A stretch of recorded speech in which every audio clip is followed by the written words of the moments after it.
stop before this happens to you.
Yeah, at 4.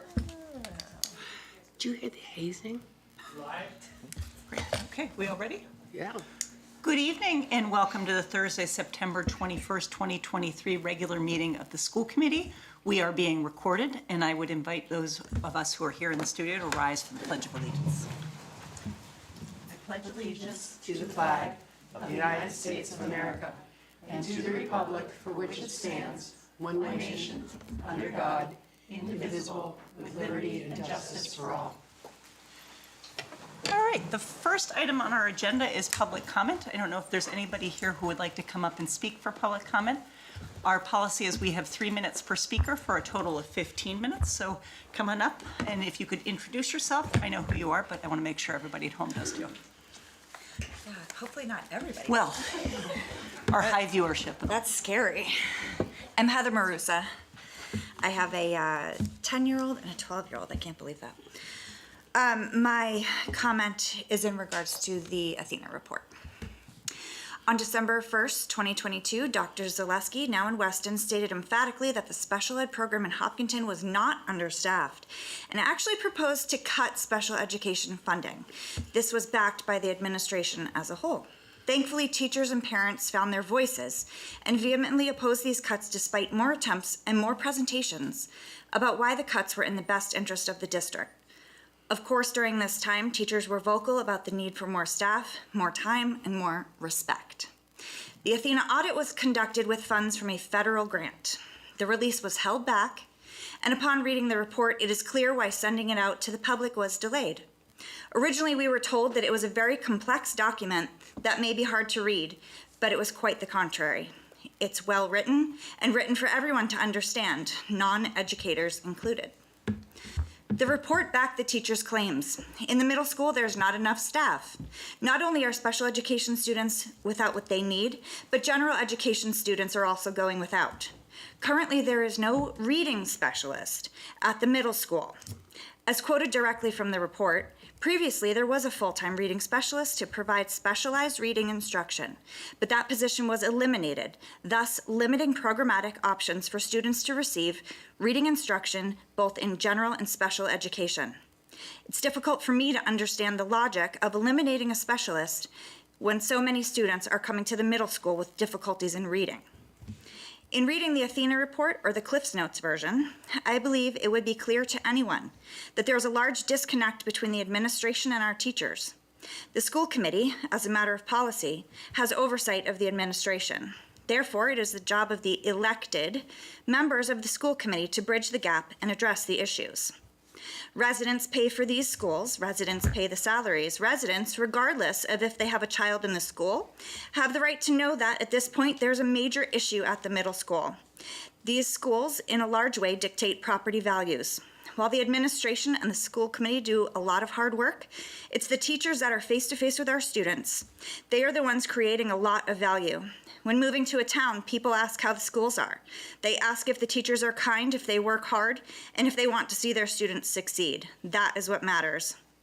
The fact that the special education program at the middle school has the magnitude of issues as outlined in the Athena report is a signal that this breakdown of communication and respect has been occurring for some time. This is not a recent issue, it is cumulative. Thanks to the Athena report, these issues can no longer be ignored and are public knowledge. As a personal aside, I am a sub in our schools. When I have been in the schools and a student, or many students, as occasionally happens, is having a meltdown or having feelings they can't yet handle, sometimes it takes extra teachers to help out. I've seen teachers give up what little prep time they have and give up their lunch to help de-escalate situations. I've seen building principals help out in classrooms. Never have I seen anyone from the administration building come in to help out. We need more teachers face-to-face with the students. I'm interested to hear what is proposed for the middle school as a result of the report. If teachers and resources are going to be added per the recommendations, then thank you. Thank you for paying attention. My hope is that the findings from this report will spur the HPS teachers, the administration, and the school committee to be able to work together with a level of respect and understanding that our students deserve. Thank you for your time. Thank you. Anybody else for public comment?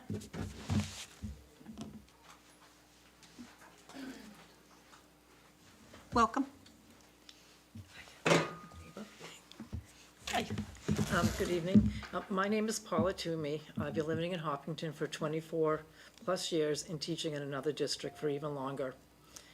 I have no fish in the game. I have no children or grandchildren in the district, but I have friends who do have children in this district. After reading parts of the Athena report, I was truly alarmed, dismayed, and appalled by 1, the lack of scientifically based reading programming, 2, lack of Tier 3 pull-out services not being provided to many students with language-based learning disabilities, including dyslexia, and this drills down to the elementary school level. These Tier 3 services are typically special education services provided 4 to 5 times weekly for a minimum of 45 minutes per session, and they are on the C grid, not the B grid, being co-taught by the classroom teacher or a teaching assistant. When this does not happen, or services are delivered in the back of a classroom for short periods of time by the special education teacher, the message that these young scholars receive is they are not respected as respected as their typical learning peers. And finally, lack of respect for the boots on the ground staff, especially the special education teachers who do not share parity with their general education colleagues. Co-teaching does not happen unless both the special educators and general educators are able to meet together at least once a week in a PLC community. This does not appear to be the case, as special education teachers, from my understanding, teach 6 out of 7 classes daily, while general education teachers teach 5 out of 7 classes. I'm not trying to pair one group up against the other. I'm just making a comparison. I'm a learning disability specialist and a dyslexia specialist at one of the largest urban districts in Massachusetts. 3 years ago, the area of the city that I teach in was deemed by HUD and the other federal departments as being one of the most impoverished in the country. None of what I'm hearing about in Hopkinton would be tolerated for a moment in the city in which I teach in.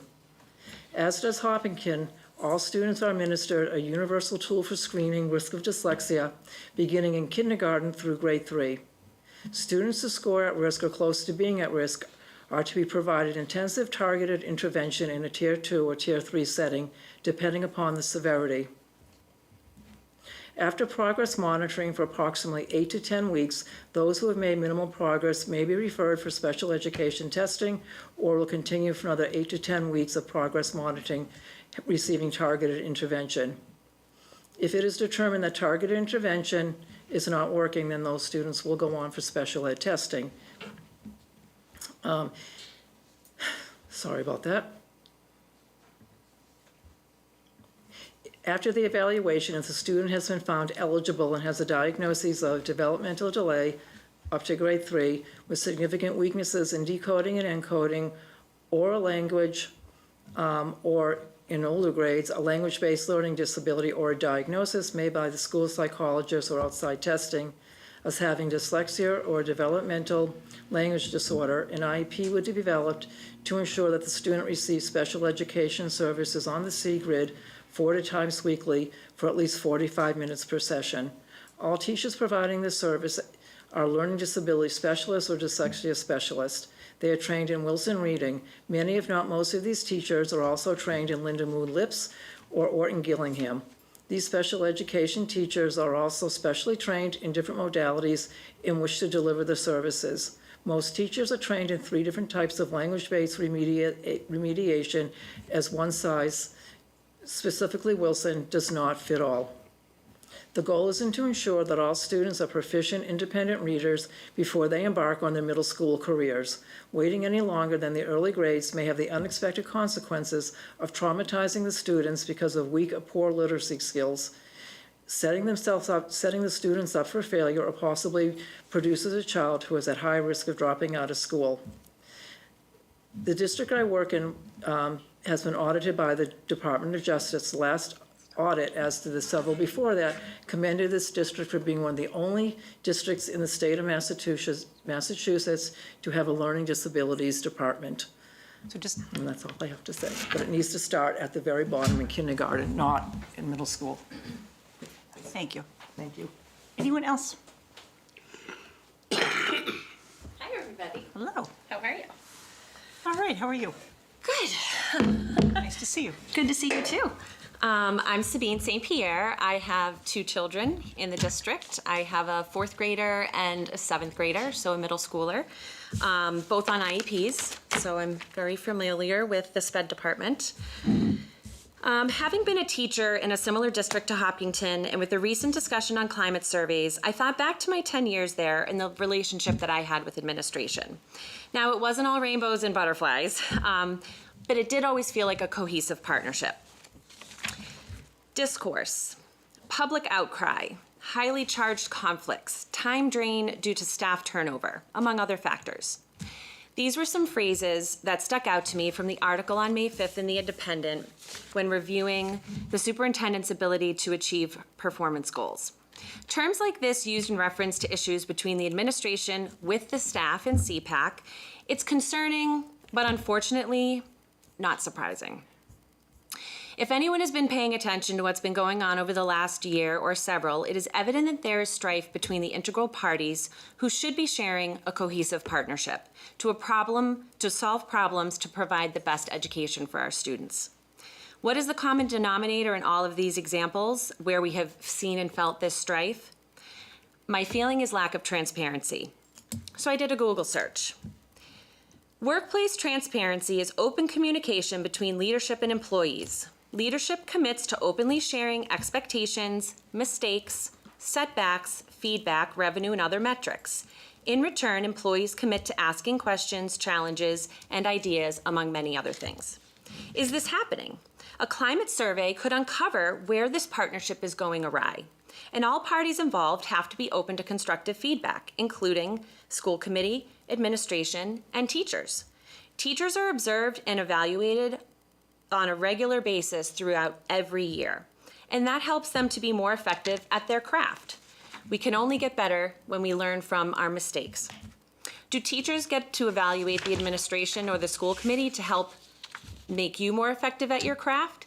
It is difficult as a parent in this district to feel recently that there is transparency when we have to go through the lengths of getting a petition signed in order to review a report on our middle school SPED department, the Athena report, that many of our children are a part of. And this is just one of many examples where parents have felt there's an attempt to pull the wool over our eyes. Now, this may not actually be your intent, but it is the perception of many, and perceptions are real. So the leaders here are you. We voted you in with the expectation that you have our child's best interest at heart. And that starts with teachers. The outcries over the winter, the discourse that was created, the highly charged conflicts. Those are all direct results of a leadership team that, in my opinion, is lacking transparency, which leads to distrust, which leads to the downfall of what should be an overperforming district, not one that now has the Athena report on their record.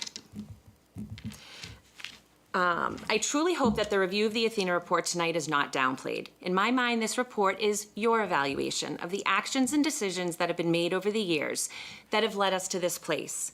But this is your chance. This report is your constructive feedback to help you be better at your craft, which will then provide teachers with what they've been asking for, which will then provide improved teacher morale and overall climate.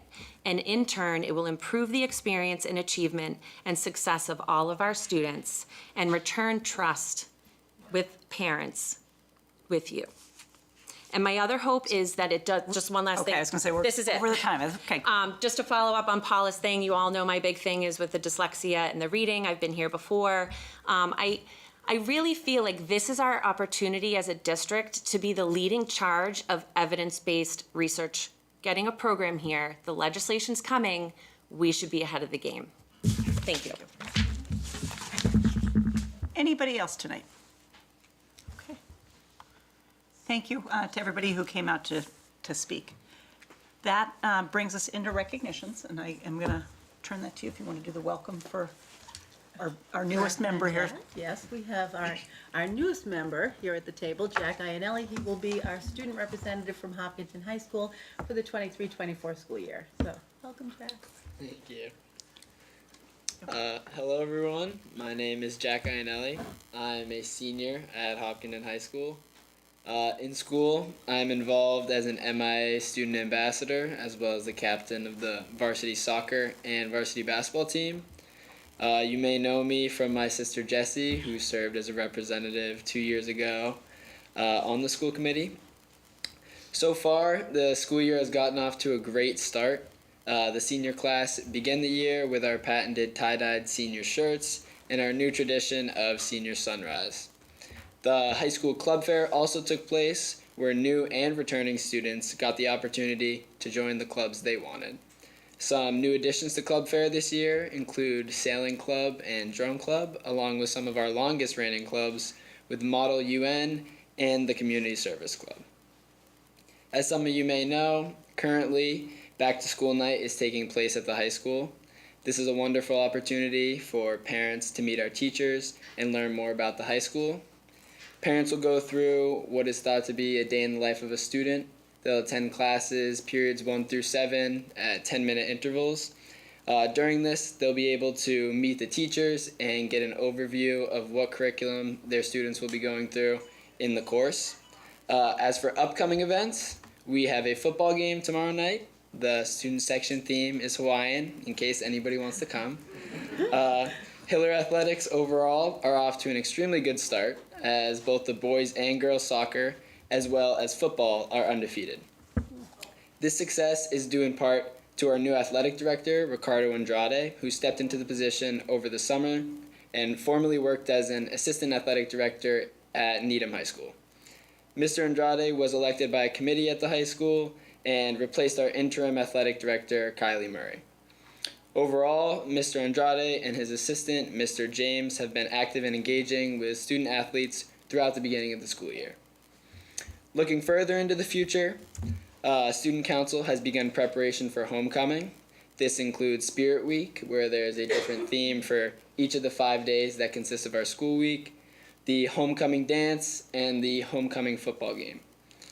Auditions for the school play Mean Girls have also been completed, and the cast has been set. The performances will take place in November.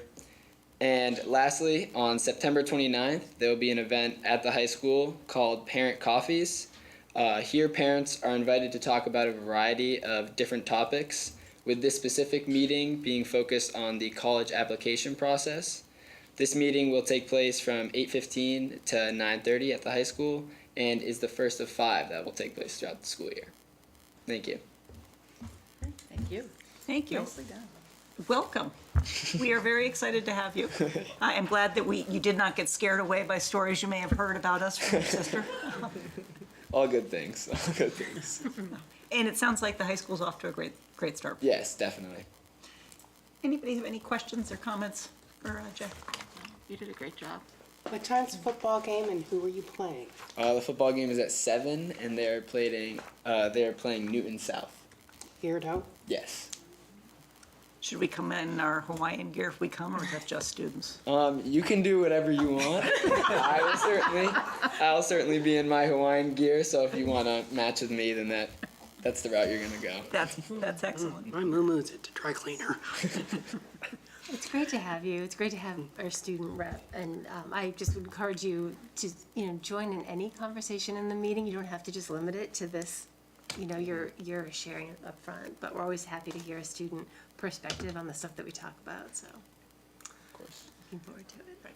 And periodically, there may be things that you want to bring more perspective back on topics that are coming forward, so feel free if there's something that you want to expand on with the students, we can talk about that. Yeah, sounds perfect. Thank you.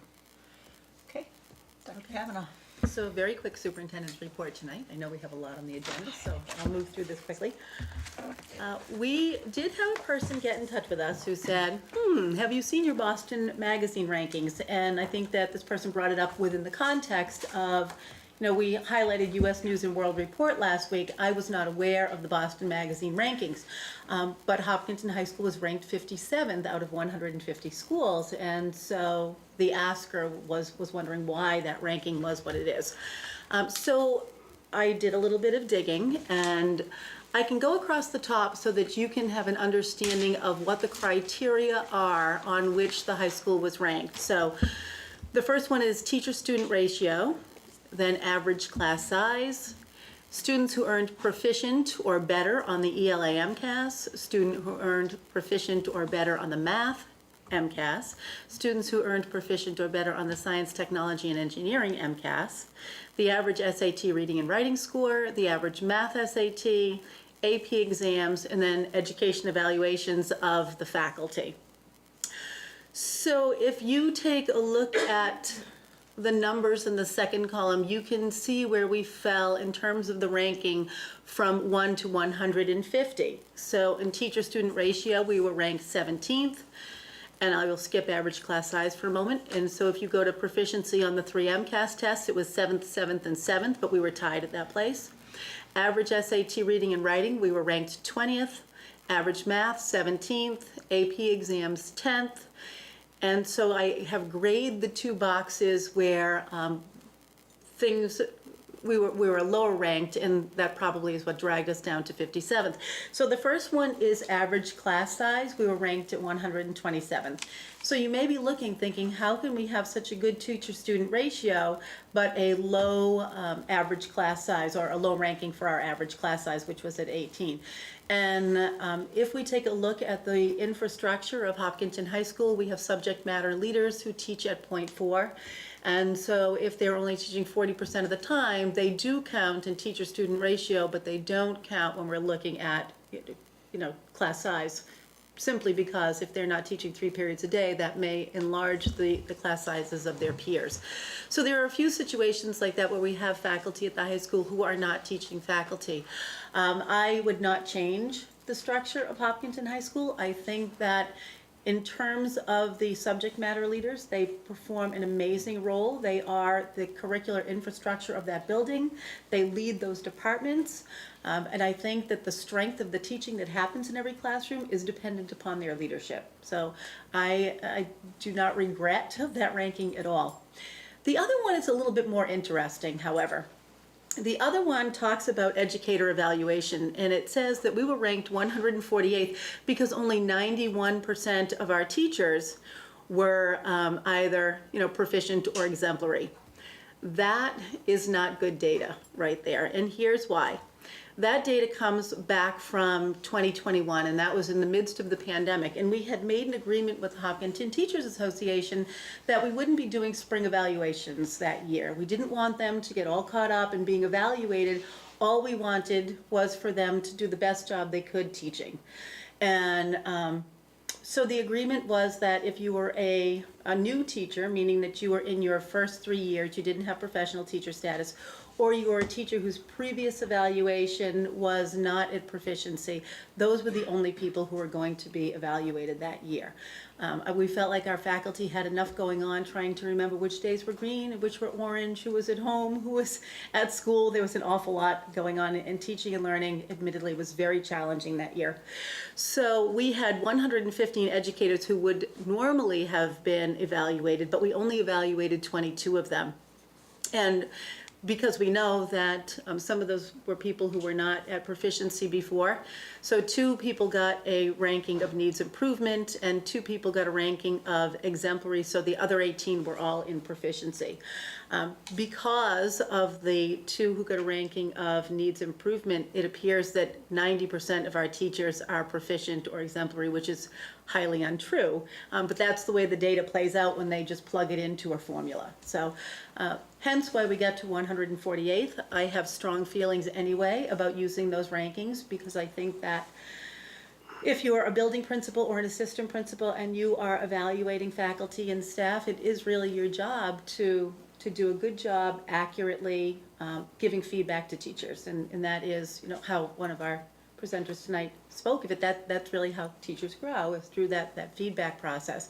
So if there are other schools where 100% of their people are proficient or exemplary, or in some cases they were all exemplary, that it feels like a very subjective kind of a criterion on which to evaluate. But nonetheless, that's what Boston Magazine used, and I think that that's a good analysis of how we got to 57th.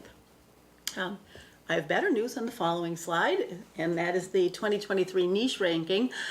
So Hopkinton was rated number 1, the district with the best teachers in Massachusetts, so kudos to our educators. Number 2 in the best places to teach in Massachusetts, so it feels like this is a good place to work. And number 2 in terms of school districts overall, we were the 2nd best school district in Massachusetts, so that felt really good out of 219. And if we are talking about great teachers, I did want to have one shout out. Last week, Mr. Cotter and I were touring the Hopkins School, and we were taking a look at that area in the back of the library where we built up a wall, and so we have small group instruction taking place there now because we are trying to push instruction into every nook and cranny you possibly can. And we have dismantled spaces like science labs, and so that's really what you're seeing here. This is a classroom where there is no window to the outdoors. It's an internal classroom. And you might be wondering, ooh, how does that feel for kids all day? And I just wanted a little shout out to Kristen Fumarola. I was in her classroom, and I thought it was the warmest, coziest, most lovely place for kids to be all day without a window. So she's got learning areas, and kids are really maximizing the space. So, yeah, I mean, I think that all of our teachers are really doing the best that they can with limited space, but this just struck me as kind of extraordinary.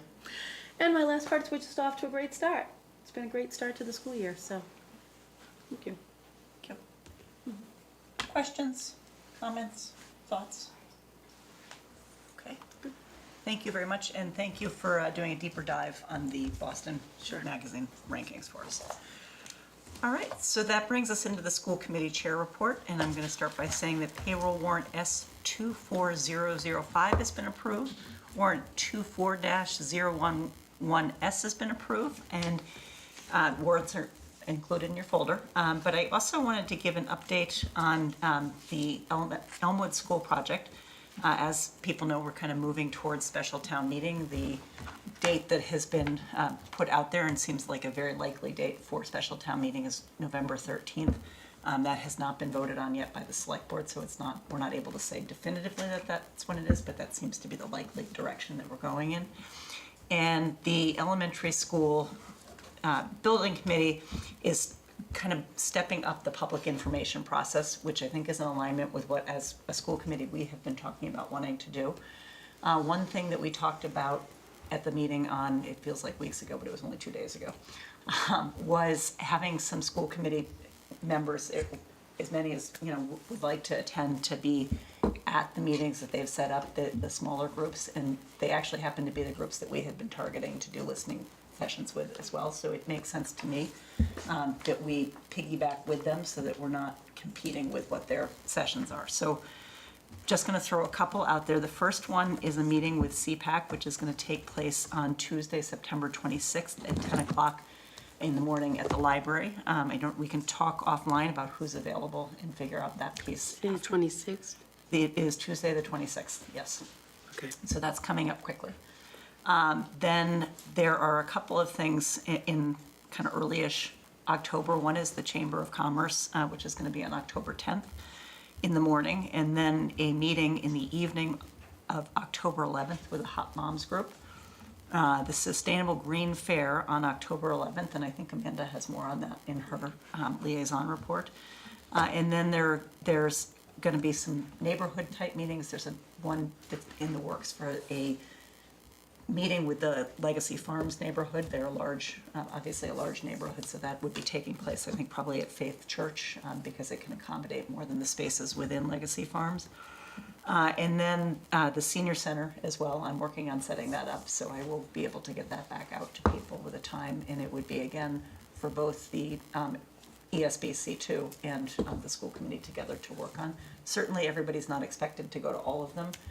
We can kind of break it up if that makes more sense to people. I know there are a couple that I'm not able to attend, but I would certainly be interested in doing some. But we can, because that's a scheduling piece, we can do that offline. And there are a couple more that are coming up that are going to be announced that they're trying to plan an earlier one and a later one to a larger group, so that it's kind of working its way towards special town meeting to make sure that people have the information that they need.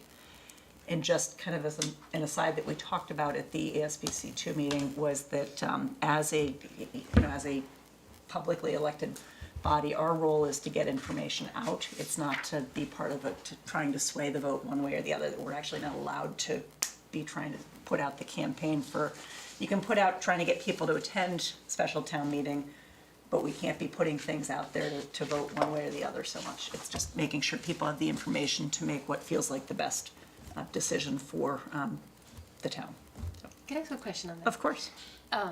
As members of ESBC2, we are not allowed to advocate for a vote one way or the other. Right. Is that true of members of the school committee who are not members of ESBC2? I do believe that is the case. I would have to ask for a legal clarification on that, but I think, I think that is correct, that you're not allowed to. Thank you. that is an interesting distinction. Just want to make sure I know. Nancy, could you send us all those dates? Yes, I will absolutely. I'm going to send them out to everybody, but I wanted to publicly put them out there because I'm hoping that people will be able to attend and to be able to engage in the process and to get their questions answered and to understand what it is that we're looking at in terms of the vote. The other piece of information that was, and I'm kind of blending into my liaison report here as well, but at the ESBC 2 meeting, they had been in meeting with the MSBA, they found out that the reimbursement rate has increased by $1.3 million since August. That's not a confirmed definitive number yet because they're not done going through everything, but when the feedback on the submission of the schematic design, there were things that we did not expect would necessarily be all eligible, like the breakout space that's in the building. They did not deem that ineligible, which had been suspected that they might make some of it ineligible. The steam rooms, all 3 were deemed eligible. And so that, that all these little pieces that 1.3 million is obviously a lot of money. It's a big project though. So when it's the 1.3 million here and 300,000 there and different ways that we're bringing the overall cost of the project down. And of course, that means the cost to the taxpayers as well. So that is both my liaison report and my chair report. Thank you. Do you want to Sure. piggyback on that? Yeah, I went to Sustainable Green. It's a very mighty committee doing a lot of work, and I heard if anyone's interested in joining, I think they have openings too. The part that pertains to us, mostly a couple of things came up. One about the Hopkins addition. The question was, are we considering things like dishwashers so we can wash trays instead of use disposables, and other green accommodations like that? And also, how can the Sustainable Green Committee provide any feedback or input to the process if they want to? So I don't know if we have an answer for that, but that was a question that came up. And they mentioned the October 11th date, that they are hosting a hold on. It is called the Drop-In Expo at the Senior Center. And it's going to be a series of tables around various sort of green topics. And the ESBC2 has a table and is planning to staff it, but they suggested that if school committee would like, we could have the other half of the table. Oftentimes when people ask about things like the Elmwood replacement, they have follow-on questions about broader school spending or other issues that ESBC2 really can't answer, but we could. So it is October 11th, as Nancy said. I don't have the times written down, but we can send those out. And if people are willing to be there, I'm willing to be there. They would welcome us with a trifold. We can talk about whatever we want. There's power if we want to show slides or anything. Do you know, without knowing the specific time, if it's likely to be an evening type of thing or a morning type of thing? I think they close at like 4. Yeah, I don't think. Sometimes they have had evening meetings They at have. the senior center, even though I know the senior center itself. I think October 11th is a weekend. Let me just check that. Oh, see, I was thinking that was I midweek. should be more prepared. I apologize. Oh, no, it is. It's Wednesday. Wednesday. I don't know. I'll have to Okay. get back to you. But I said I would let folks know, and if anyone objects and doesn't want to participate, speak up. Otherwise, we can coordinate who can be there and who can't. Thank you. Any objections? I think it's a great idea to coordinate with them and to be able to put out information that is specific to the schools, specific to our larger capital budget and operating budget as well. So. Yeah. Okay. Thank you. Right. Anybody else with a liaison report? I believe my Irving Tadaro continues to not exist, so I have no reports from it. That has been quieter the past couple of Yeah. years. It was more active when we were talking about the bus parking lot, because there Yeah. had originally been talk about looking to put a bus parking lot over I there. could have learned about bus parking. I feel like, You missed. yeah, Missed that. yeah. I did. Okay, so that brings us then, if there are no more liaison reports, that would bring us into the school improvement plans, and I think we're planning to do the elementary We are. plans yes. first, so. So we have Invite the Mrs. Hugo and Mr. Cotter, and Mr. Broninger couldn't be with us tonight. Okay. Welcome. Good evening. Thanks for having us. Hello. You'll notice that there are 3 plans in one, so that is new for us. So we are also representing Elmwood. Mr. Broniger is at his children's own open house, and that's very important as parents, to be involved. So where he took care of us for the handbook while we had back to school events, transition events at our schools, we said absolutely that's part of working as a team. We all. Yep. So this summer, as we were coming together as a new elementary leadership team, talking, meeting, what are we working on, it was clear that it made sense to have a combined school improvement plan. So that hasn't happened, I'm not sure if it ever happened when I was here. The combination to Marathon and Elmwood was unique, so this, I think, might be the first time. So that sort of lets you know how well we're all working together, so that is great. And we also wanted to thank the school councils Yep. too that have input in this in the spring, and then assistant principal is meeting with us over the summer too to have input on the school improvement plan too. So a lot of effort from a lot of different people go into these. So Yep. yeah. So here we are. We are ready to start talking about our goals. And we're going to go back and forth. So Yeah, we that held a part- little meeting, some planning, so hopefully it's synchronized, but we'll see. So our first goal is social emotional learning and culturally and linguistically sustaining practices.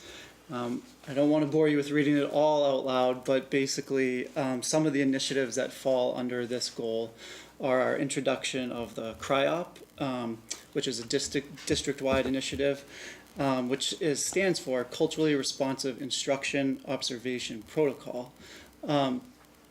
We've been working with this at the admin level for a little while now, but it's going to serve as a really good tool for educators, teachers, and administration on our cultural proficient practices that are in school, and hopefully improve our practices in that area. It gives us a lot to think about. We're going to focus on Pillar 1, which is classroom relationships, and Pillar 4, which is classroom instruction. There are 6 pillars, I think, Yep, Yep. and family collaborations in there Yes. too. So we were trying to cover some really important bases with that. So a lot of our professional development and faculty meetings this year will be focused on rolling out the CRI-UP to staff. Another initiative in here is we're continuing our work with the PBIS, which is turning into the SEB Academy, Social Emotional Behavior. And with that addition, we'll basically be getting some feedback on our social emotional learning practices at school so that we can best inform our practices and make improvements there. I know at Hopkins, we are hard at work at our classroom contingency plans for positive reinforcement for our students. And I think, you know, that's a reflection of us meeting kids where they're at and finding, you know, kids change year to year and generation to generation. And this is a reflection of trying to meet how kids have changed and providing them that positive reinforcement that they need.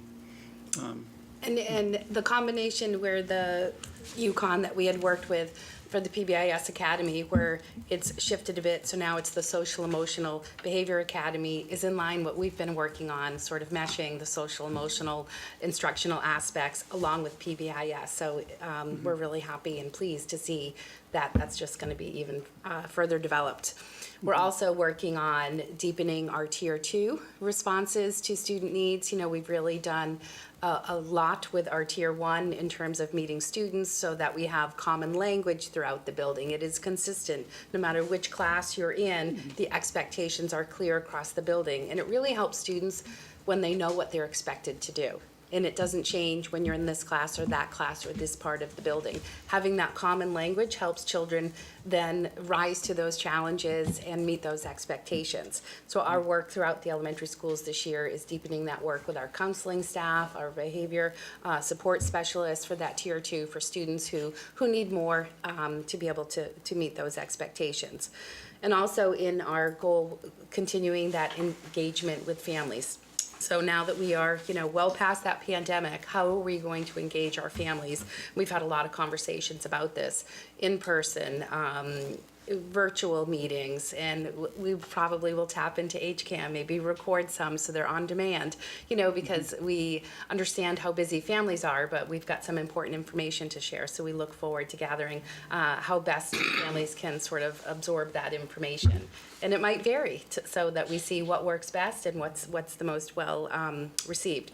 We do have some different aspects throughout our schools. At Marathon, we're continuing our book study. This is year 2.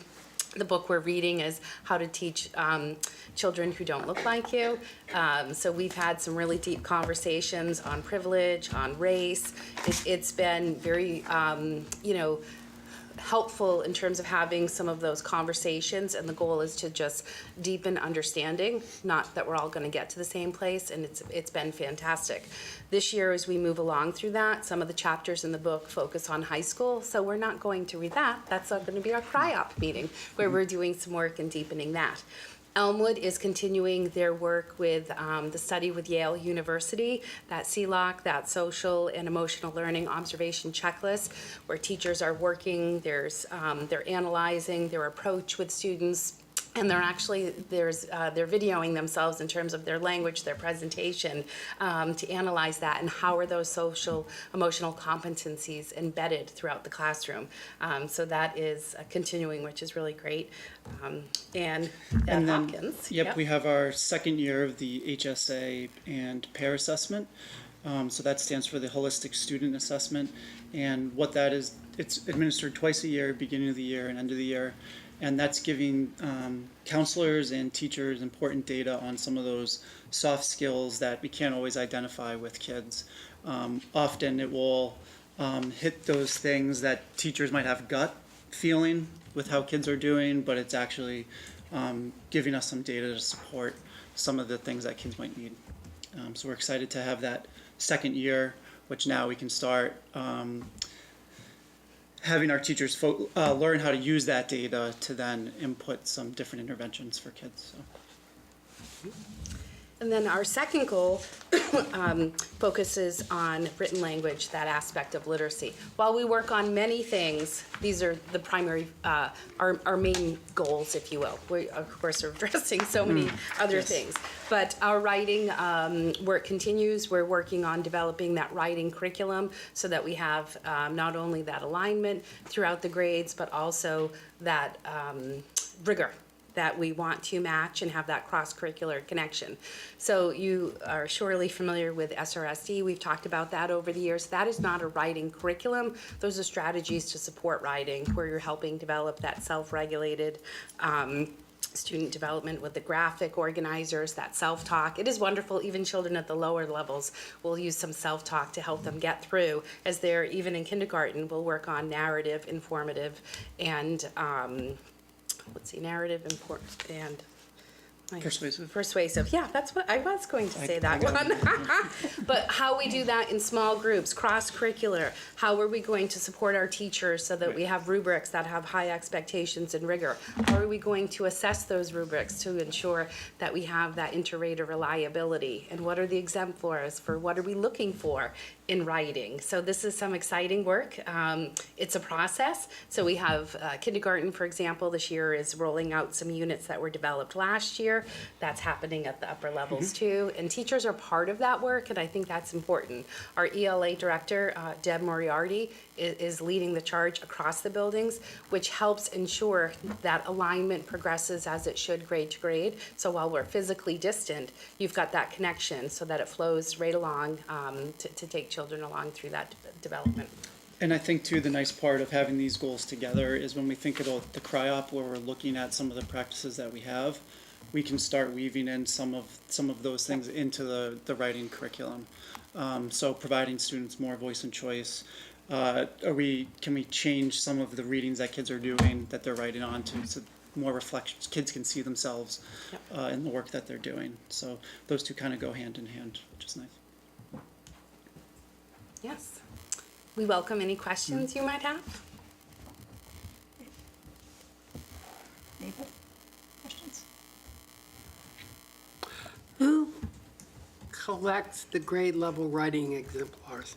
So that's in development this year. Okay, It hasn't yet been established. So as we are introducing new units and we're teaching them, teachers are going to be part of that process. It will probably be, all right, take some of what you think is the exemplars in your class, and then you've got to pool them together. So when we think about 14 classes, if you will, across the grade level, what I think are exemplars, when I compare them to the others, they might not be.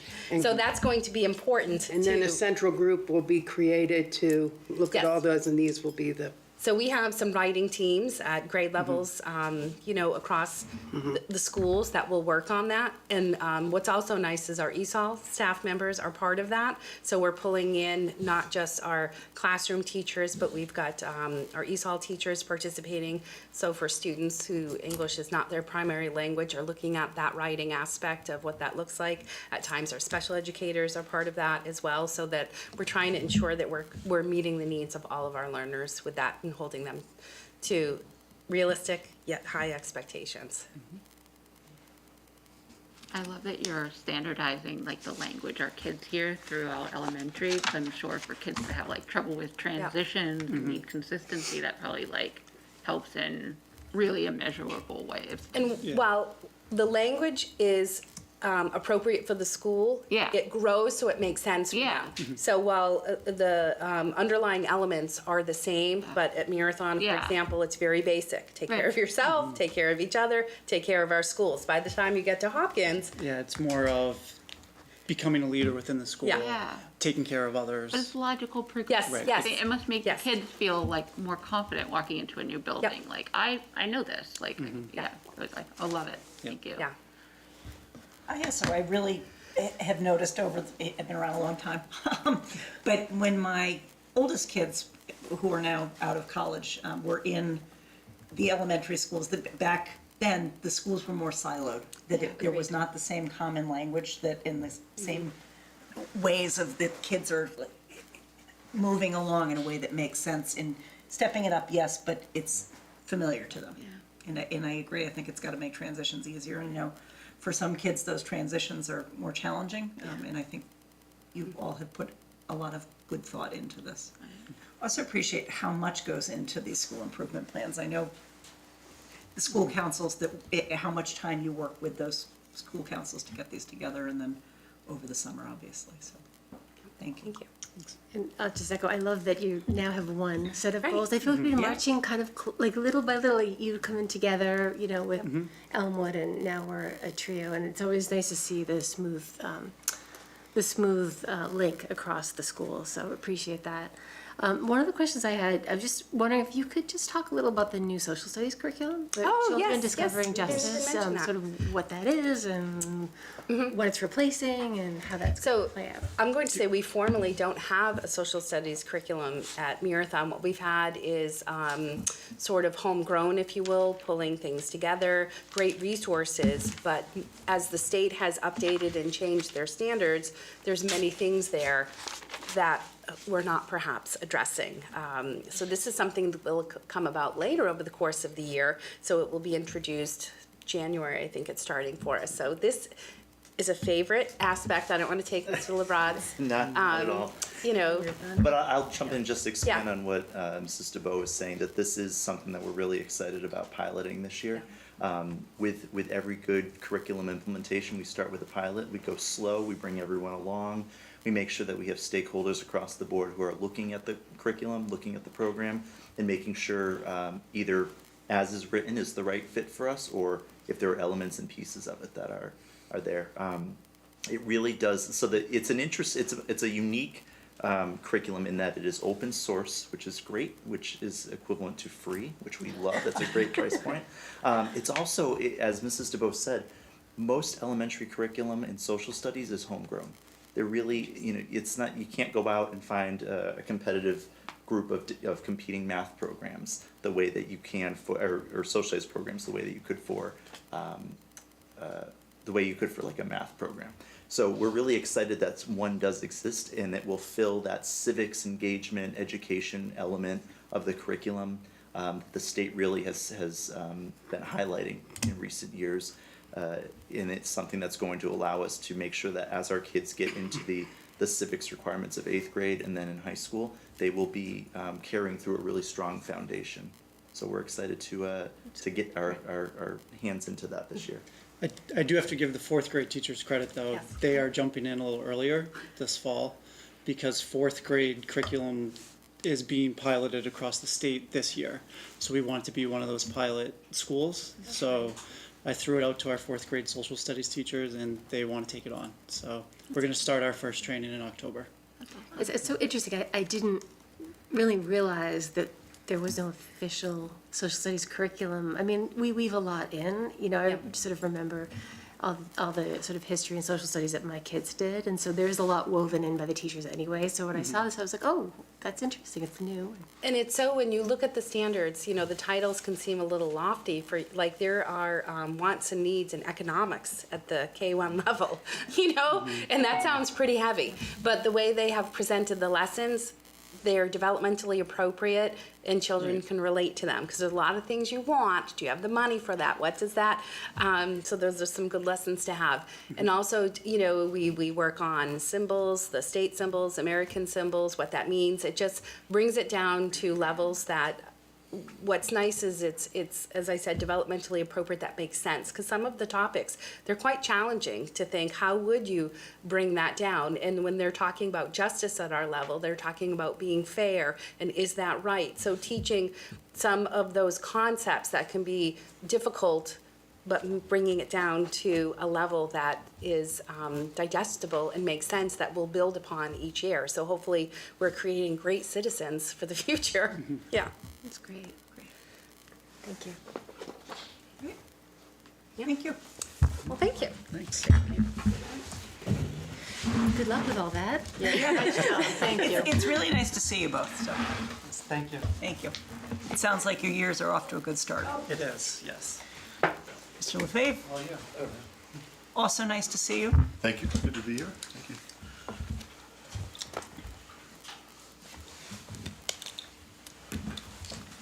All right, so I'll start the middle school school improvement plan with goal number 1 on SEL and equity. And thanks for the opportunity to present tonight. As Matt and Lauren said, thank you to all the players that went into building this year's school improvement plan. So I think the highlight of the equity goal is that when we embrace topics of equity and social emotional learning, we can hopefully predict positive outcomes for all students in our building. So the actions that we're going to take towards this SEL goal this year are modifications to our 6th grade advisory program. That's a program that was developed by a lot of teachers, but Allie Luck, who is a 6th grade science teacher, has really led the charge in designing the advisory program. That's delivered to 6th graders in our Hiller block, basically one advisory lesson every 6 weeks or so. So it goes into that space there. And we reflected on lessons delivered last year. We're kind of paring them down a little bit, deciding what lessons work well given the size and number of students in those groups. So those are modifications taking place this year. And as Matt and Laura said, we also administer the HSA twice a year.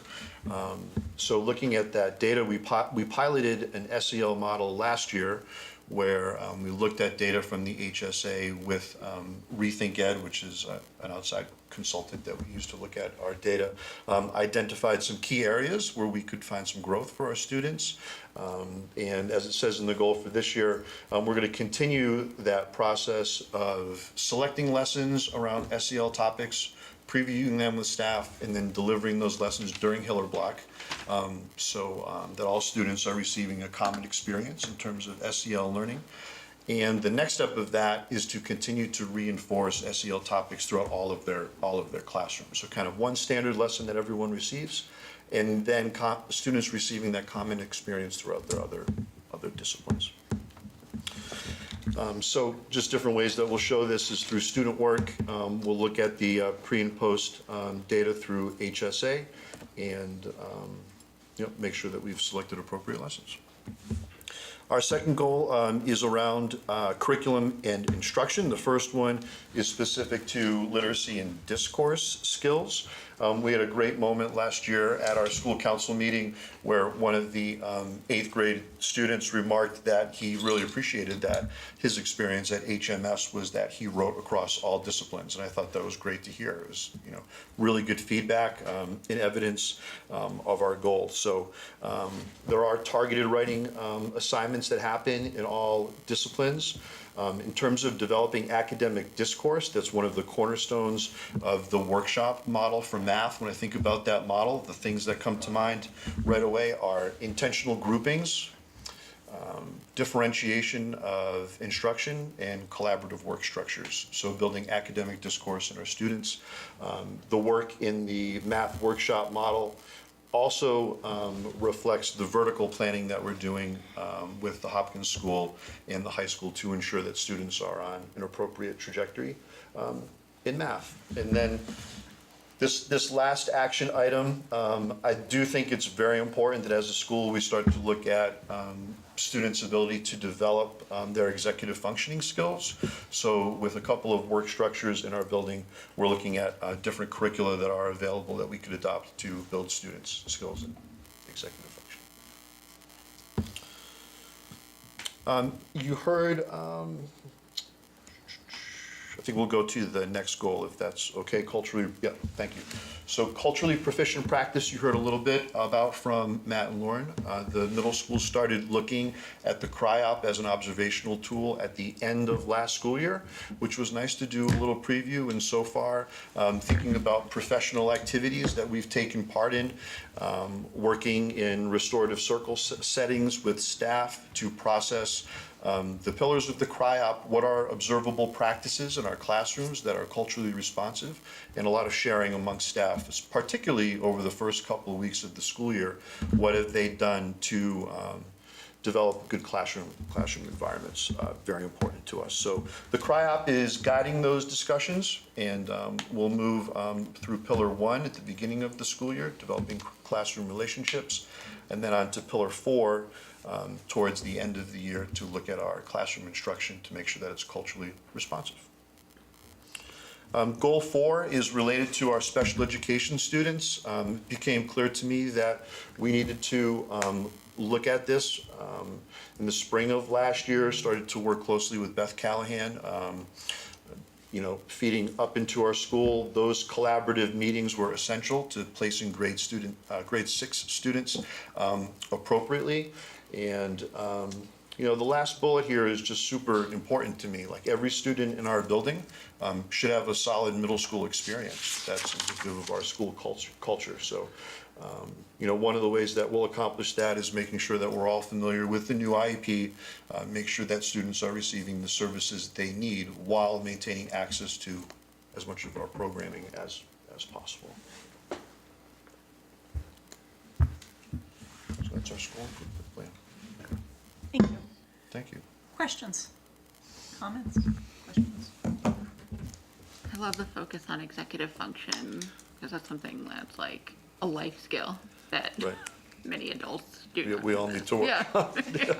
Do they do anything with executive function in the elementary levels? Do you know? I think you were. You can, Not teaching organization, so yes. That's what I figured, but at that point, it's called Yeah. organization A lot and of then. it is teaching, like at our school, teaching them how to build Right. the independence, and then each year. Right. yeah. I suffer from executive function disorder, so.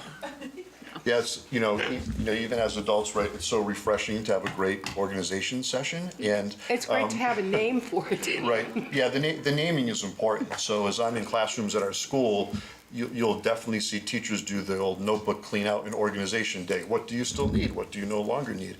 And just like cleaning out our closets at home, that feels really good. So I think standardizing that across the school, will be. And you'll be using the terminology executive function? Well, that's what so we've looked at a couple of sample curricula already, and they're definitely using that term. So I'd imagine we would be, yeah. I'll make a note of that. Thank you. I just wondered it. Yeah. I'll say, I love for all the schools where we are with the CRI-OP, and I'm thinking back to like 2018, when we sort of started this journey. It's just been a slow and steady march toward a more inclusive, equitable environment, and starting at the top and all the training with the administration and kind of bringing that down through the teachers and getting it now into the classrooms in a real tangible way I feel like it's, you push and push and push, and I feel like it's so exciting that we're starting to really penetrate the schools and the classrooms and the kids with the work that started, 5.5 years ago. So it's exciting across the board. I'm anxious to hear results about how it's all working. Thank you.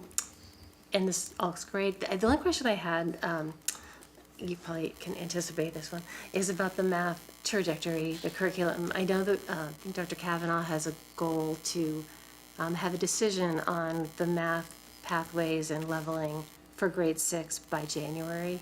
And I know we delayed that goal so that we could you really could have the time you need to do the right assessment and figure out the pathways. I think Nancy and I at least have both had kids who have been through multiple iterations of math, and it's good to get it right. So I just was wondering, I didn't see it specifically called out. I saw the workshop model, so are you still marching toward the January decision about where we're going with leveled math? Yeah, that's still the plan. So we met last week.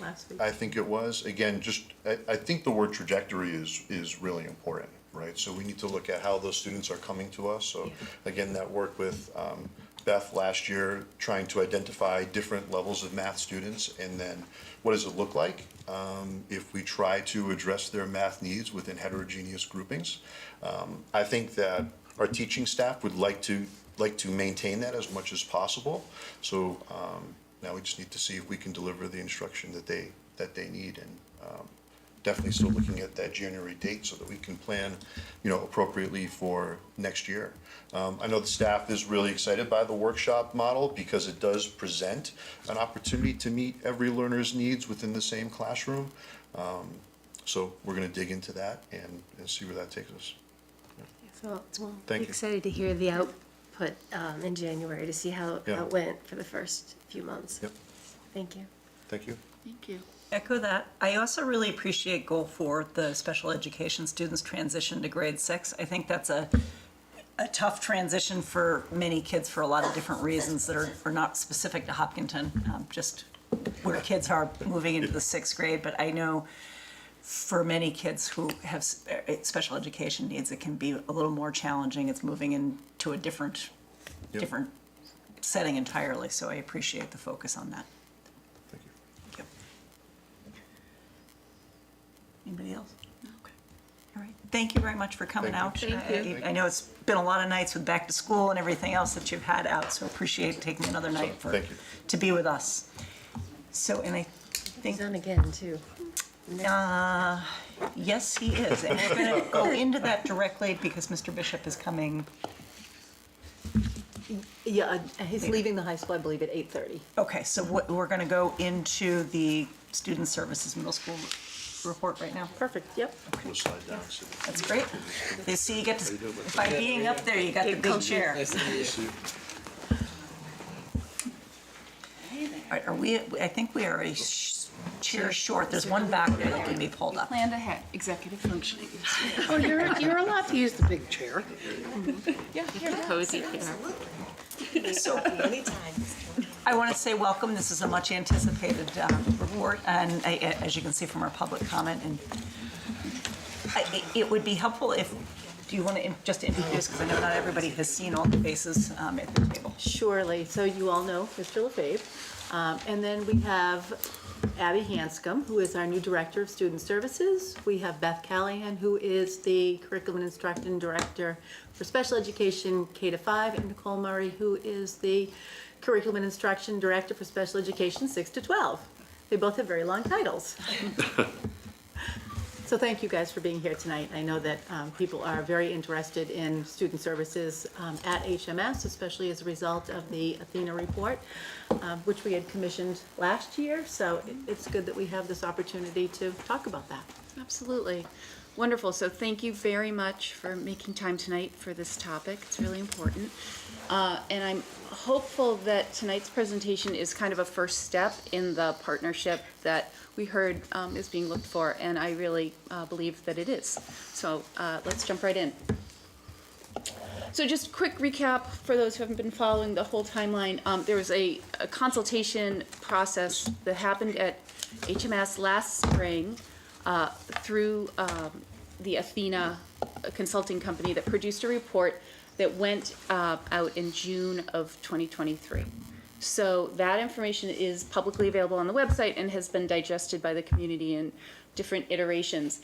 And our real takeaway from it is that it's really a very comprehensive and helpful document to provide recommendations for future growth and development of the HMS program specific to student services. So that's kind of the frame.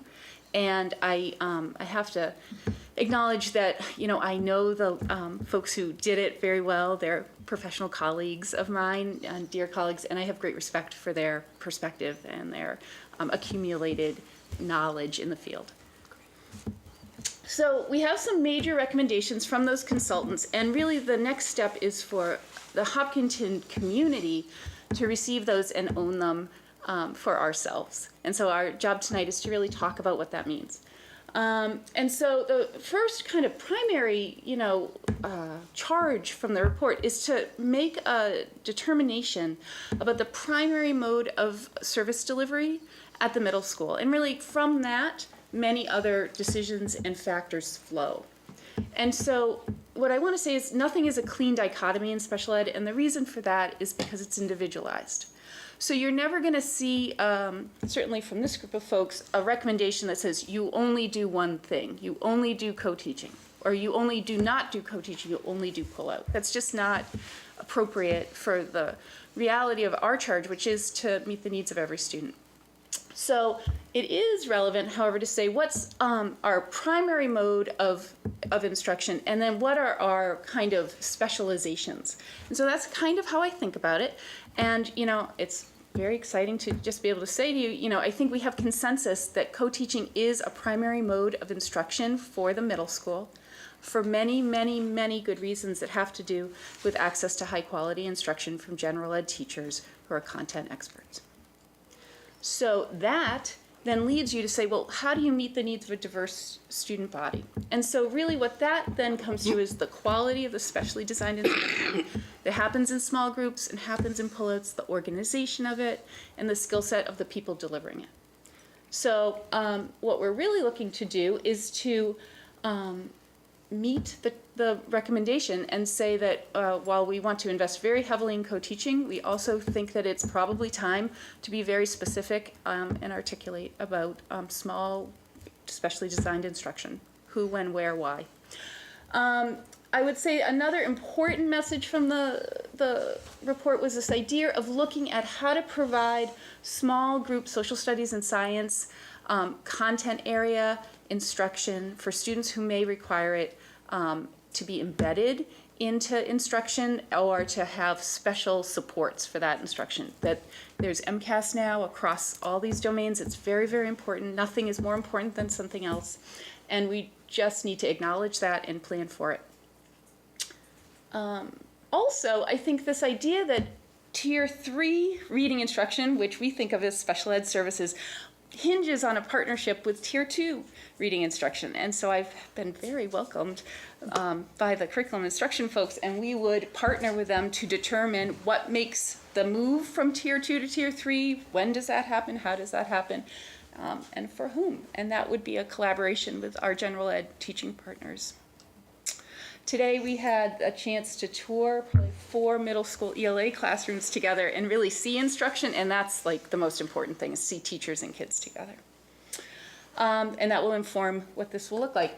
And then really this idea that, you know, English language arts instruction in the flow from K to 5 through 6 to 8 really has to be a continuum, and the priority really just has to be about kind of what are the key skills that kids need to accomplish and when, and how do we get every single person as far into that as they can. So those were our big takeaways from that piece. We're going to keep going because there are a lot of recommendations. You know, there certainly is this idea that as soon as you make one move in a middle school, it impacts like 7 other things.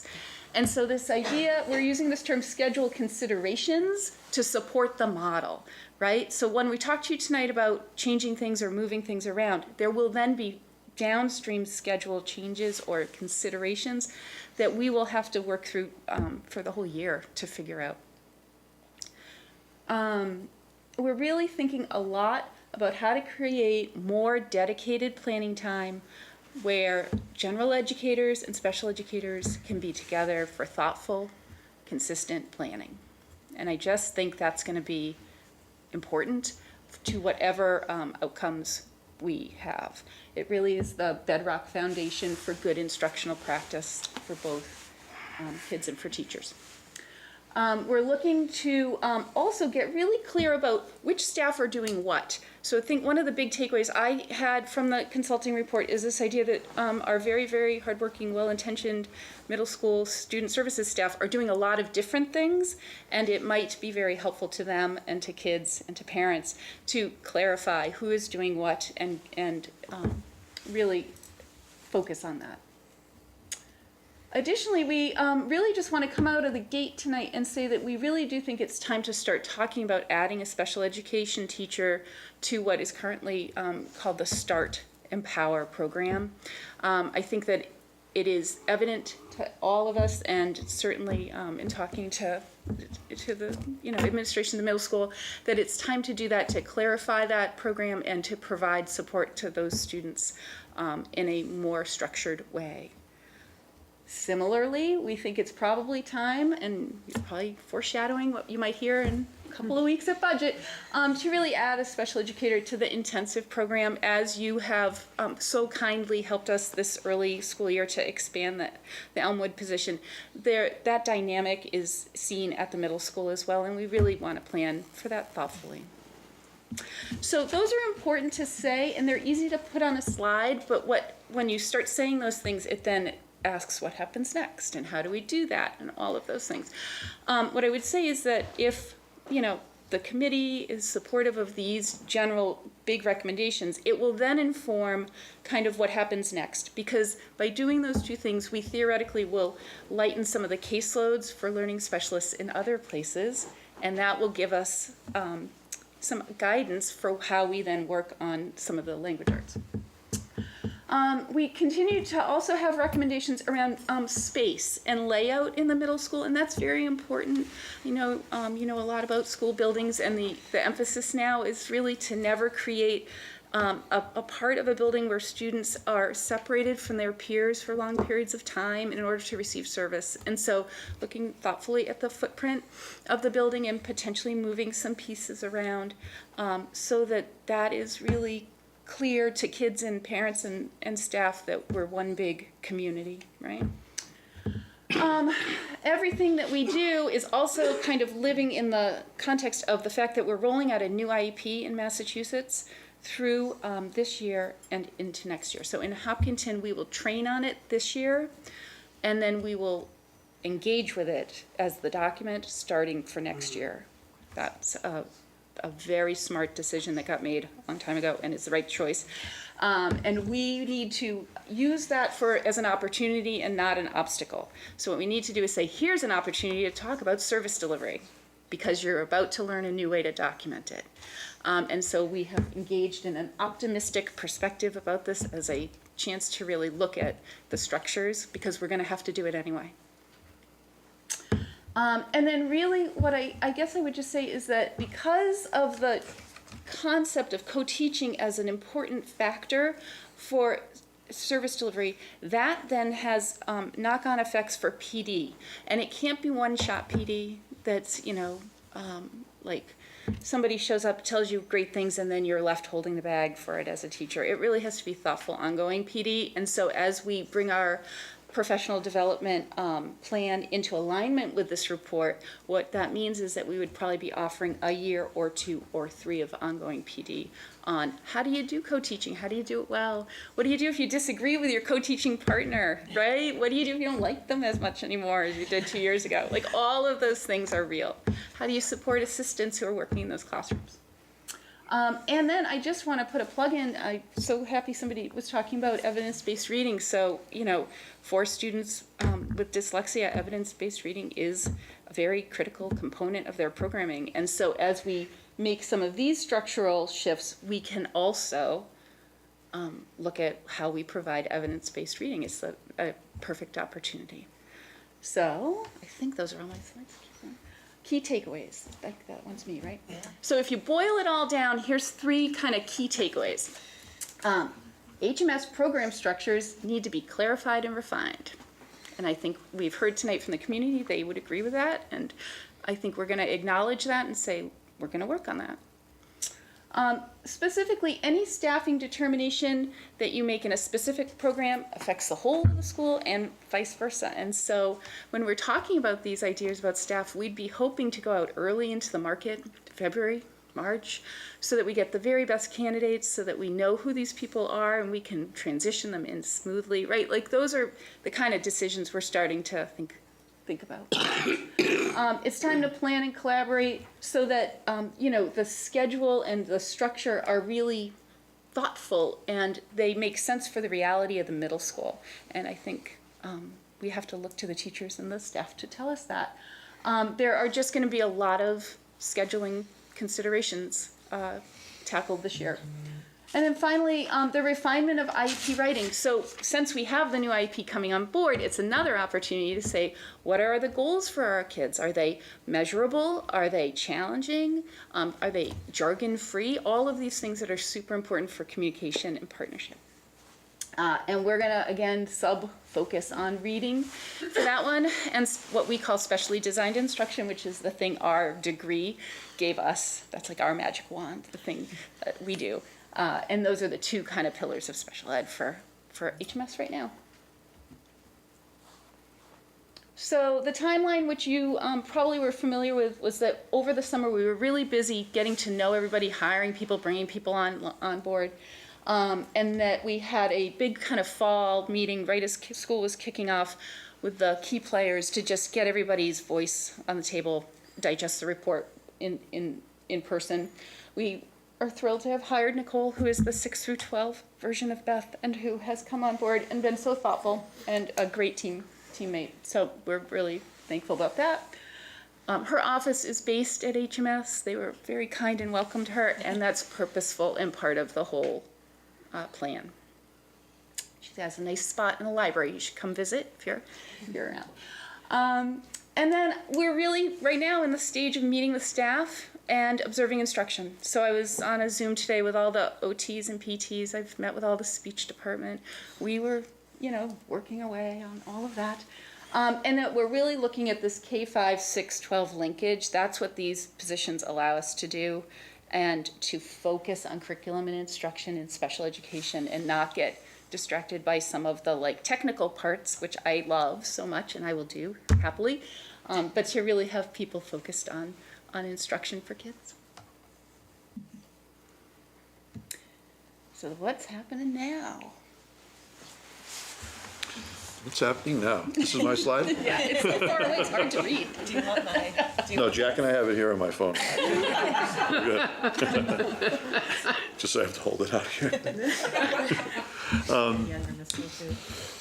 So we did take into consideration some aspects of the schedule going into this school year to try to create some more of that planning time. And I think, to be honest, the outcomes of that are yet to be seen. I think we're still very early in the school year, and people are adjusting to having that time. So I'll say that that's currently under evaluation. A lot of people making pros and cons lists to weigh those moves. One of the ways that we created more planning time for them, and I do think also created more inclusive practices for students, is by adding a Hiller block. The Hiller block, for those who might not know, is our version of the what I need model. So for some students, they might be taken out of Hiller to receive small group instruction. For other students, they're getting remediation, doing makeup work, reviewing concepts with teachers. So Hiller block is an active time for many students, moving around to get what they need.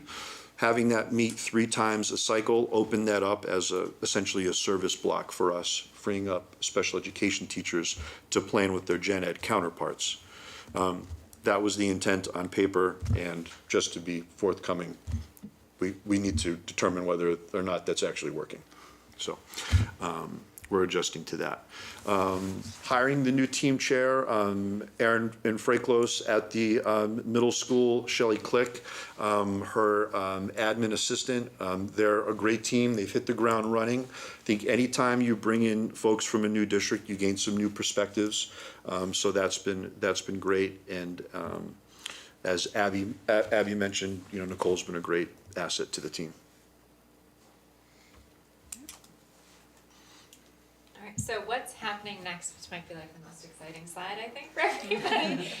So we've talked a little bit about it already, but one of the things we're really going to be looking at is that Hiller blocks. We've added that frequency of the Hiller block has increased.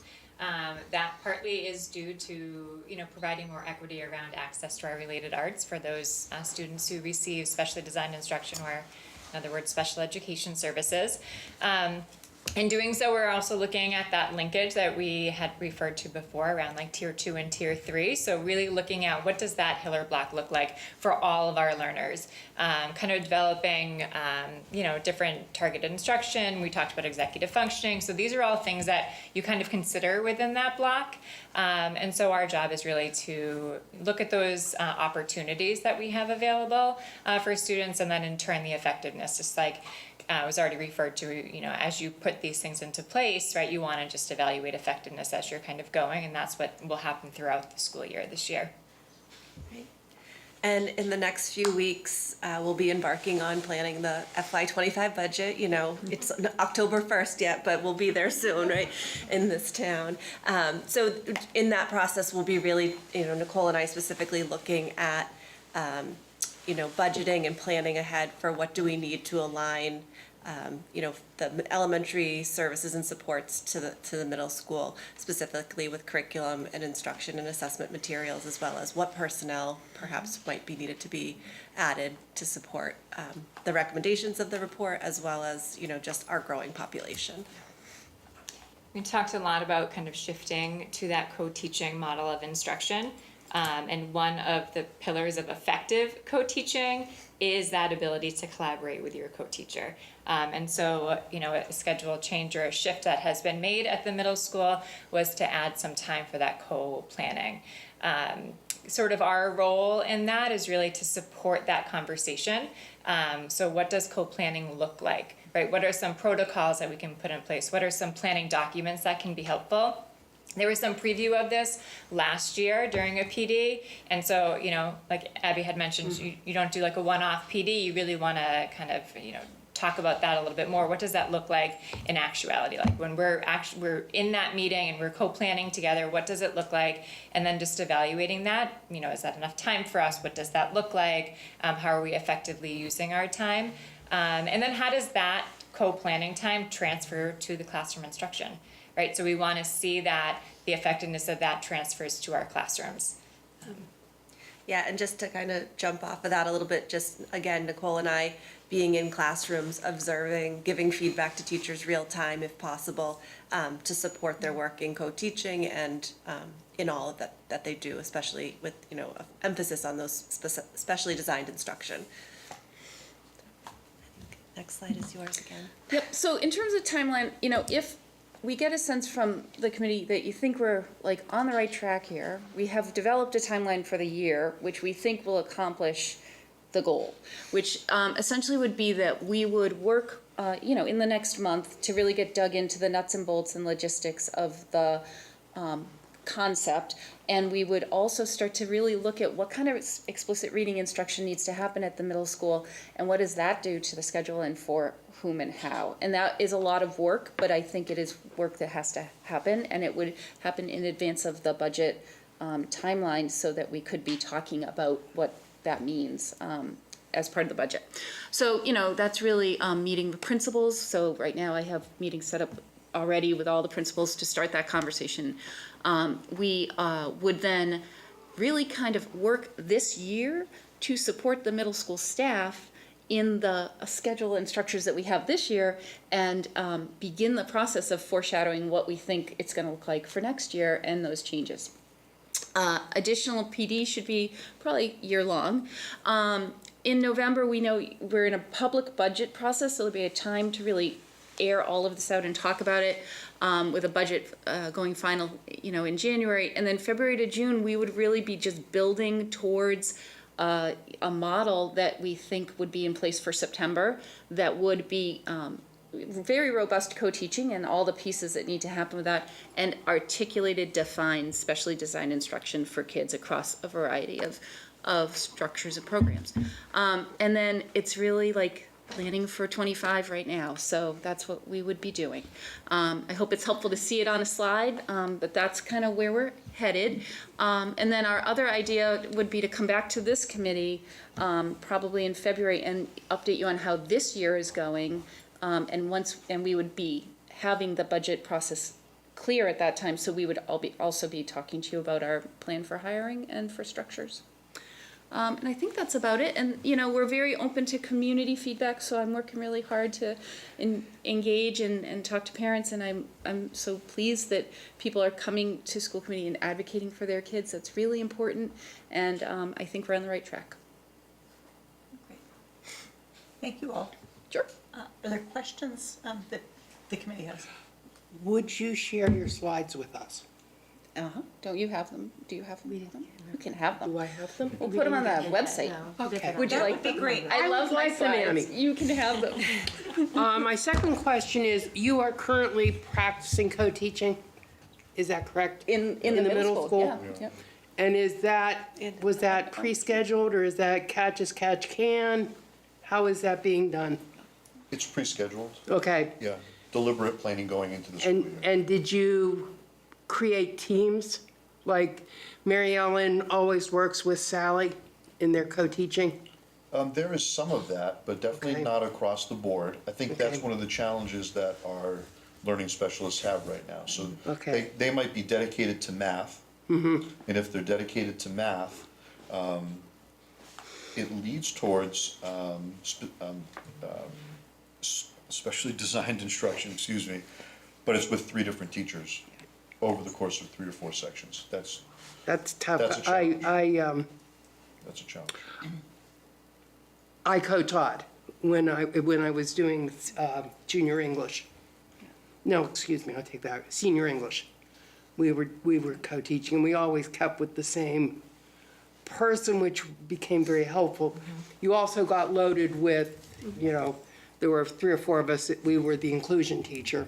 Yep. And which allowed us that in that time to talk about each student and So those are all the good things about, So yeah. you have a good insight into this idea Yeah. that, this choice then leads to these other kind of schedule and structural Right. choices that you have to make early because you Right. can't make them later. Yeah. Right. Yep.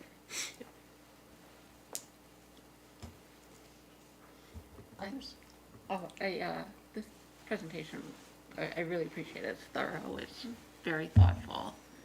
I know it precedes all the people over here. My concern is, when I was reading through the report, was how long was this going on without kind of anybody intervening, right? Like the picture it painted was not a great one for our students. So I guess I'm kind of thinking of, are we looking at these same types of things at our other 4 schools to ensure that, we have the appropriate staffing and that we are looking at co-teaching models and that we are ensuring our students are achieving the things that we hope they want, that we need them to achieve. And so looking at this, I know this team is thoughtful about every single piece of what I saw in there. I don't know if that's really a question as much as it is my own concern. Like, there's no answer to that, right? Well, thank you for saying that. And I mean, that's the reason for. I was going to say, and Dr. Kavanaugh and I have, we worked through the last few years with consultants at the elementary level as Yeah. well, doing similar, not exactly the same, but similar work. And so I can say fairly confidently that, K-5, we are working with co-teaching, refining those practices, and hopefully in this role, I'm able to, help the teachers, with that craft at the elementary level. Yeah. So we definitely have had eyes on that at that level. I worry about the appropriate staffing level. I know that's something we kind of struggle with in every building, and Yeah. especially when we're talking about our increasing special education needs, making sure that we have what we need for our kiddos, and Yeah, thank you for saying that, and that's kind of what we're working on, Yeah. now for budget. And I guess I would just say I felt very welcomed and supported in unpacking all of this as I've been here since July, and Yeah. I think the climate is really welcoming and friendly to this idea of looking at the middle school, and I felt very supported both by the superintendent and the whole administration of, Yeah. but also I think we have invested in very thoughtful people who can Oh, yeah. do this. It's clear, that's clear, that comes through. And so, Yeah, thank you. yeah, thank you. This is a lot. It is. I just want to More say, than you you realize. guys did a great job of pulling out, the salient points, but the report had a lot in it, and I think for starters, thank you to everybody for commissioning this study in the first place. I think probably Dr. Zaleski before you and Dr. However this came to be. I know it was followed on from the elementary evaluation, but obviously this is critical to do, and I'm I was very interested in all of the full report as well as these findings. So many things. So I'm excited. I'm really glad you put the timeline because I'm a project planner kind of person. I'm like, okay, Me too. time's marching on, and we know that there's work to be done. And I'm glad to see that there's a plan to come back to us. A few things that kind of, in no particular order, that sort of jumped out, more comments than questions, I think. Although I'll start with a question. The Start and Empower program, can you talk a little bit about that? I know that the report highlighted special education teachers affiliated at the high school level, but not the middle school. Can you just share for me and maybe for the community, who's in that program? How, if there isn't a dedicated special education teacher, how are those services being delivered? And if there is one and there aren't students who need it, what happens with that teacher? So it's like a giant question. It's a huge question, but it was a Yeah. very big part of the report. Yeah, so I mean, these guys can speak more thoughtfully about the day-to-day operations, but broadly speaking, it would be both your short-term and your perhaps more longer-term support for students with social and emotional needs, right? The staffing model currently does not include a teacher. That is, highlighted in the report, and I think we are unanimous in our perspective that it is time for it to. I think it's had very thoughtful iterations over the years that have changed, and I can only speak to what's there today. Do you want to add anything? Sure. So START and Power is grouped together, but they are different programs. Right. Yeah, so START in Hopkinton is modeled after the BRIGHT program that exists throughout the Commonwealth. That's typically a short-term transitional program for students who are returning to school after facing, it could be a long-term illness, it could be a traumatic event, anything that they need help re-entering the classroom. So rather than just putting them back in and having them move through their entire day, that's typically like our step-up program to get them back in. But that is like a finite period of time. After which, if they still need those supports, they would typically transition into a program that here is called Empower for a student with a diagnosed social emotional disability. And to have a teacher staffing that program, I think it's critical. Right now, the program is staffed by primarily an adjustment counselor and 2 paraprofessionals. Yeah, okay. Yeah. Thank you. And that sounds like an ask that will be coming forward in November, likely. It does sound like Likely, yes. okay. Thank you for that clarification of the programs. I love that you're talking about the linkages between K to 5 and 6 to 12. I think some of the narrative in the report talked about just teachers who are seeing an increase in middle school of needs, and obviously our kids move through the district from school to school, so having those tight linkages is great. And I'm thrilled that the 2 of you are in position, and we funded your positions, and you're on board and ready to go. I think it was really important. About the scheduling is my last comment in general. Just you don't have to get into it now, but I'm glad we're finding time for co-planning. I always wonder, time and resources, it's just, these are all finite things, especially in a school day, and I wonder how we find it, what we give up to find it, and I'm very keen to understand, like, as we add the 3 Hiller blocks, when you're whatever it is, 100 minus 14% of the students who are not accessing remediation or special education, are you thoughtfully engaged in something during that time? And how are we looking at the schedule? I thought some of the comments around related arts and accessibility, hugely important. That our district has always been very supportive of thoughtful related arts for everybody. So knowing that we're going to make sure everyone can access that is great. But I do wonder, what's that schedule going to look like? Are we going to be able to break those blocks up to provide those breaks during the academic day, or are they going to stay clumped together? And so many questions were asked in this report, and I know we don't have answers, but I'm excited to see how we're taking on the feedback and figuring out how to move forward. So just excited for the work that's going to happen. I think it's a great opportunity for us to do this, to just keep improving. Yeah, exactly. Thank you. Thank you.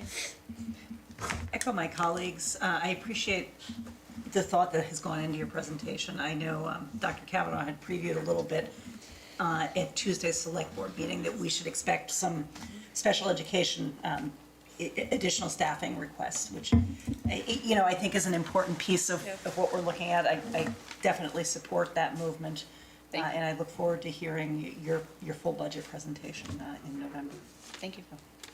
Thank you.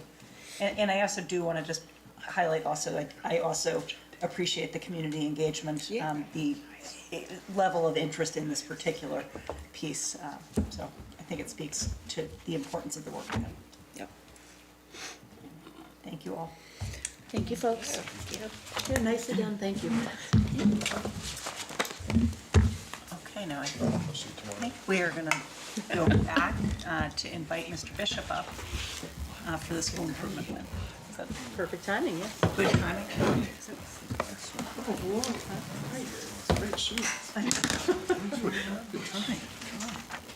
would you like me to sit? Over here? Does it matter? Anywhere there is fine, All Mr. right. Bishop. Thank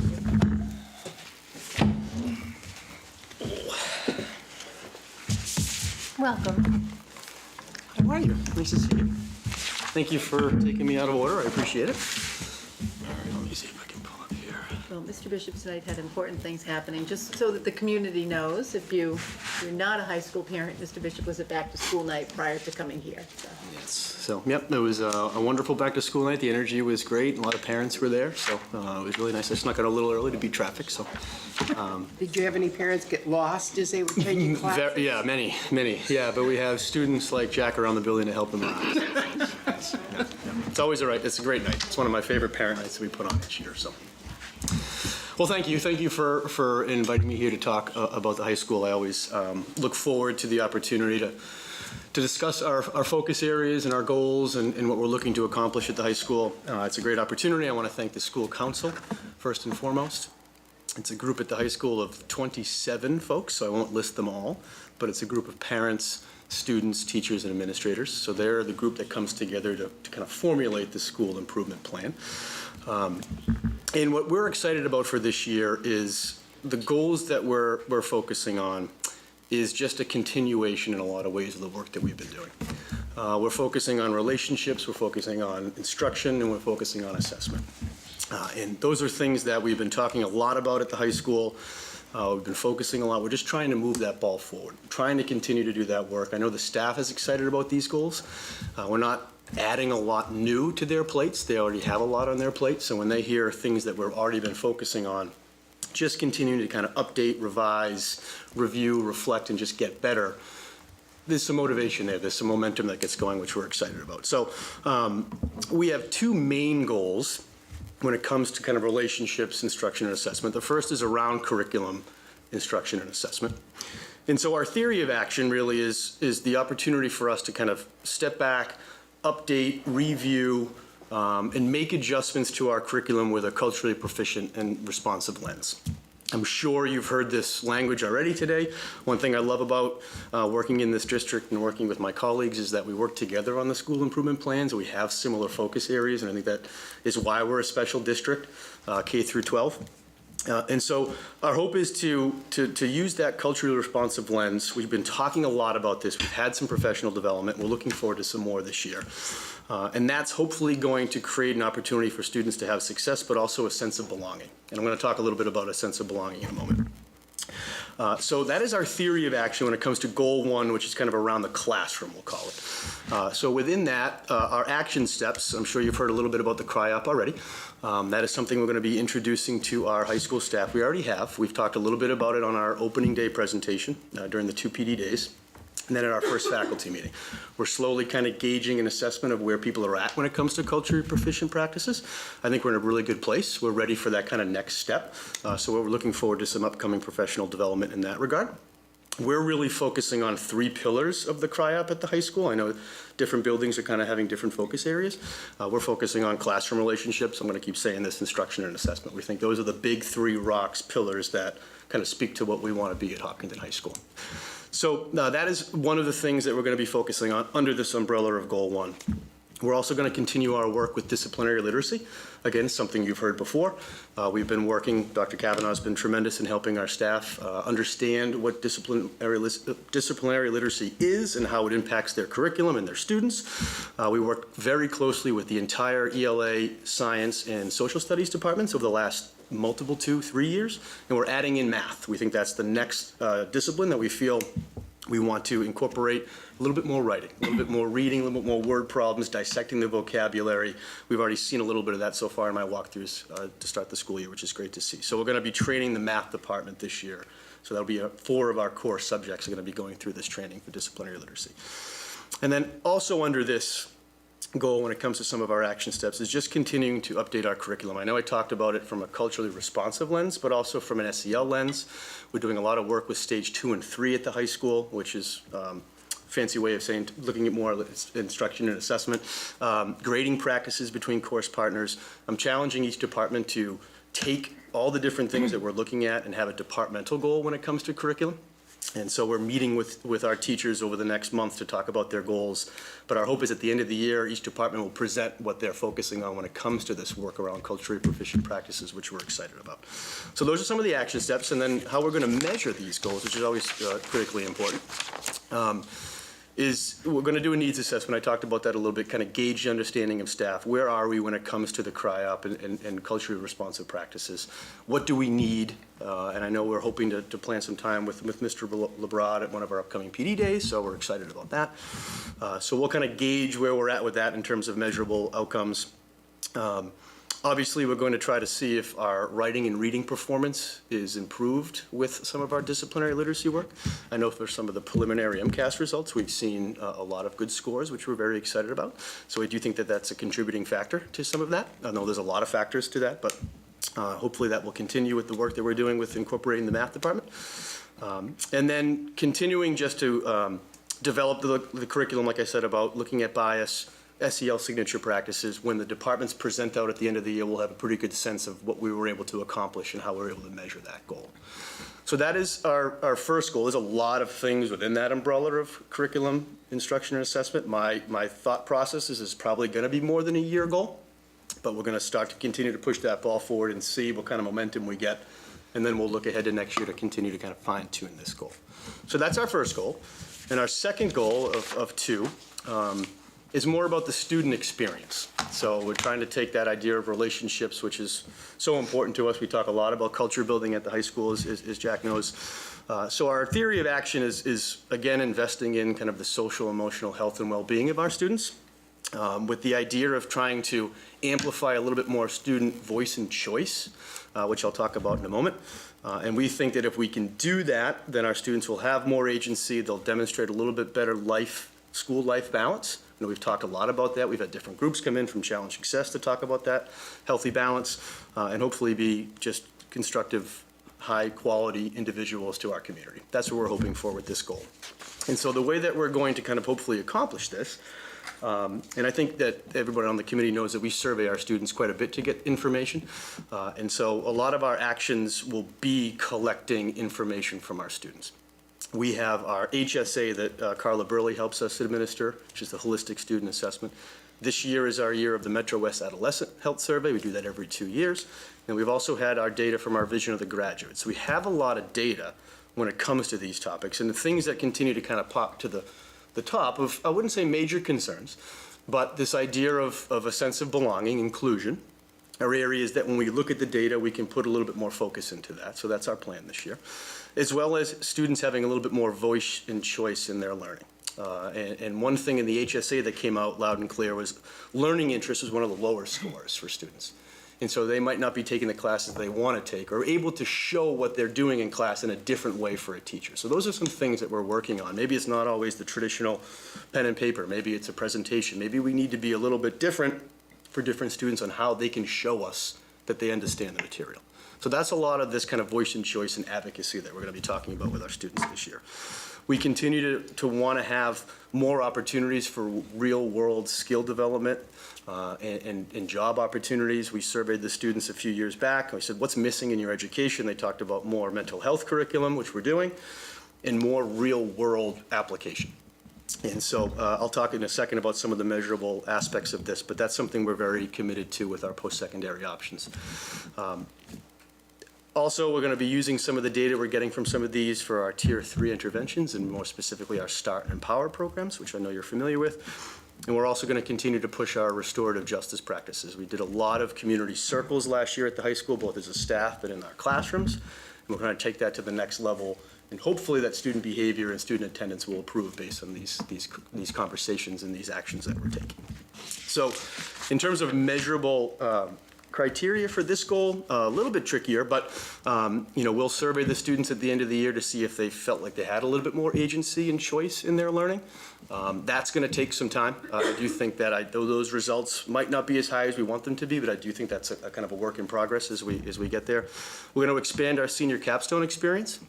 Something we're very proud at the high school. We had over 70% of seniors last year do a senior capstone, and that number continues to increase. For those who don't know, when students get back, seniors get back from April vacation, they do not go to classes, and they partake in a job experience for 4 months and then come and present to the community at the end of their experience.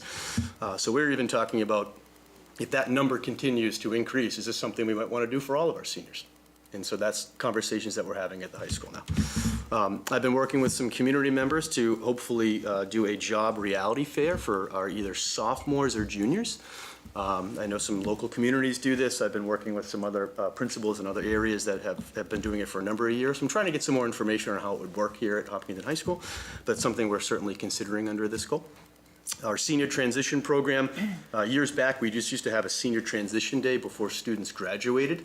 Now we've added one in the fall as well, so Jack will be going through that shortly, where the October one, we have someone come in from the Mental Health Collaborative to talk to them about mental health literacy.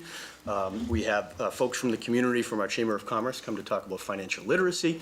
And then we also allow students to kind of work on college applications and scholarships.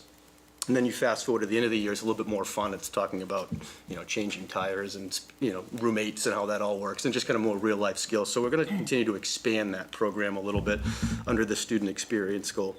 And then in regards to our work with restorative justice, we're really hoping to see less discipline referrals and better attendance based on some of the work that we're doing when it comes to restorative practices. We have some staff going to a training in early October, and I know I'll be working with Carla Burley throughout the course of the year when it comes to some of that work. So those are, I know it's a lot of things within each of these goals, but all things that we're excited about, all things that we've been talking about for a while now at the high school and think that we can accomplish. And then this last slide here is just a visual that we put together for our staff when we brought up our school improvement plan. Nothing fancy really, but it just shows you the different pillars, and I think it's really important when you talk about goals that you frame it in the right way, that how it connects to the work that we're doing. It's not just the here, we're doing this over here, and then this person's talking about this over here. It all connects to the work. It all impacts students. So some of the things we're focusing on might have a little bit of a relationship, but also an assessment lens. It might be a relationship and instruction lens. And you can see within that middle, overall curriculum review and our CRI-OP work affects all of the different work that we're doing. And so this was a nice visual just to show staff, might seem like a lot, but we've talked about this for a while, and it all connects to what we've been focusing on for the last few years at the high school.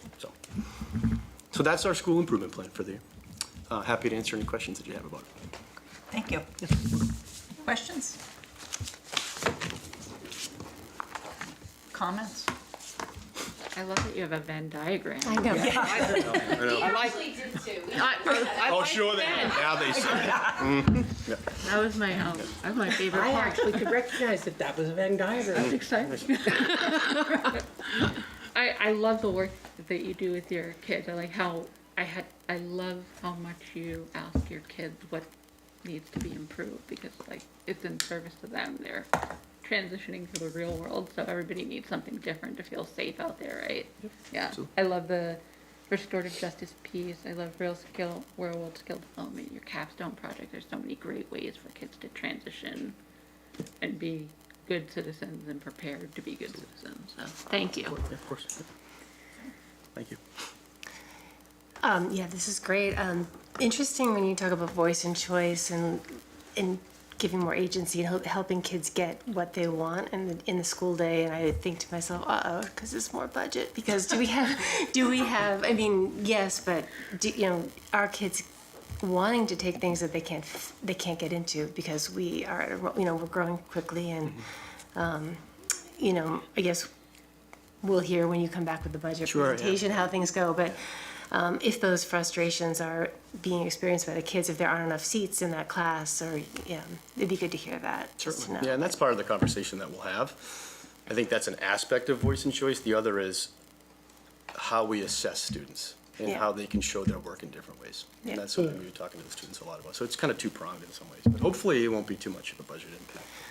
Well, it is what it is, right? It is what it is. Yeah, it'd be good to hear. On the capstone, yeah, I love that program. I know 70% is a great number. I just be really interested to hear how we can get it available to all kids. I know there's sort of a weird divide in the population at that time, because kids who are in a lot of AP classes continue to go for those reviews and don't have access to the capstone or they don't perceive that they have access. So I guess I'm curious about ways that kids who, you know, are marching toward an AP exam in May or whatever it is, or June, whatever, how those kids can also, you know, do some of this capstone Sure, work. yeah, Because I that's can a talk big, about it, that, it yeah. makes the population feel a little split sometimes, and it's a totally, weird yeah. divide. Yeah, it is a weird divide, but we have loosened up those expectations a little bit. So for a student who takes an AP class or multiple AP classes, during the time when the project starts to when they take the exam, the hours of the senior capstone are a little bit lower, so they're able to come to class. And then when that test happens, then they add on the hours after that. Oh, great. And so they only need to come to school for the AP classes. And then once their test comes, usually it's early May, Yeah. then they can stop coming to class. That's So, great. yeah, and the other part of that too is the 30% that is not doing the capstone. That's a weird experience when you have a class of 28 students and now it's 6. Yeah. And so I know teachers struggle with that a little bit too. So I think everybody's looking around now saying all these kids are interested and maybe it's time for us to think about even expanding it larger. Yeah. Yeah. No, 'Cause when I started, it was maybe 30 kids that did it. Yeah, Right, it's a and huge difference. I think it sounds like your messaging has changed a lot too towards kids who might not think about it. Like Yep. you know, it's sort of getting its own momentum, which is great. Yeah, and we talk about it at the senior transition day in October, try to get the, you know, ideas going and juices flowing around that, so. Excellent. Okay, thank you. So I love all of it, really. The voice and choice in the assessments, I think, is really got to be an excellent way to catch kids in the ways that they are assessed best and allow for multiple learning styles and expressive styles and allow kids to shine in different ways to show what they know.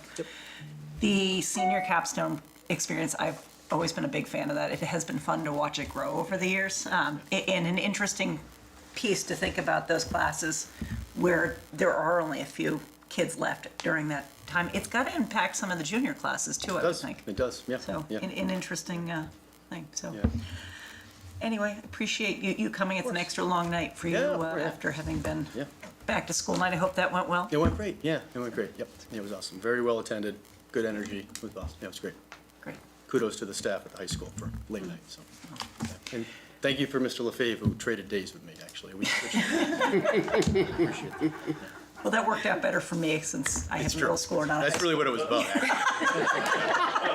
But no, thank you to all of you guys for coming tonight. And yeah, I know it's the first few weeks of school are busy for everybody, and I think probably you guys more than the rest of us. So, thank you. Well, thank you for the support, appreciate it.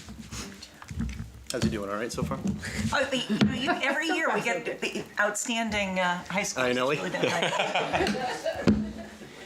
Well, I was saying I'm just impressed that we didn't scare him away from his sister's experience. He even writes notes with me, so that's good. All right. So, Good night, everybody. good night. Thank you. Gonna go make some Venn diagrams. Good night. All right. Who so knew that was the way to your heart, a Venn diagram? That brings us into our FY25 budget timeline. Mrs. Ross, I appreciate you bringing this piece forward. We had a lot of talk on Tuesday about the budget timeline with our town partners, but this gives the detail for people about what's going on here at our meetings, which is very extensive. Yes, so the meeting with the select board was helpful because we did not have the town dates. So you can see that for the school department, we start early September. So September 1, budget instructions go out to the buildings and just, you know, here it is, begin your budget process, meet with your teachers, make sure that your budget's reference back to your SIPs that you just heard. So that's the month of September. We've been working on the capital plan, you know, starting in July really, which you've seen a number of times. The 19th is the timeline was established by the select board, so that was the meeting that we just had. However, we still do not have budget guidance, so the select board has chosen October 3rd to establish those guidelines. So then you can see as you move through the school department budget, from September through October, the buildings are and the departments are already putting together their budgets. From the middle of October till the end of October, they will meet with Dr. Kavanaugh and I, and we will go through each department, have conversations. October 5th, the school committee will have a chance to see the FY25 capital plan, which to a degree you've already seen. Surprise is spoiled. Surprise. October 12th, the CPC applications are due. October 19th, the school committee would again approve the capital plan. And October 19th, we would go over some of the preliminary budget overviews, strategic initiatives. And then in November begins the presentations to the school committee from each of the departments. December 14th was established as a budget discussion joint meeting with the select board and appropriations, which would be after the individual departments have presented to the school committee, but before the Dr. Kavanaugh presents the budget to the school committee on the 21st. So then you will see multiple presentations of the school budget. So December 21st, January 4th, January 11th would be your public hearing. School committee would vote the budget on January 18th, and that would then be submitted to the town manager, and then it would move into the select board process and the appropriations process for different hearings. So that is basically 10 months of the year of budgeting. So you can see, you know, as a reminder to everybody, we begin this process in September and we don't end until May. Very little time between. Very little time. Okay. Are there questions on this piece? At our October 5th meeting, will you be sharing with us any intention to submit anything to the Community Preservation Commission?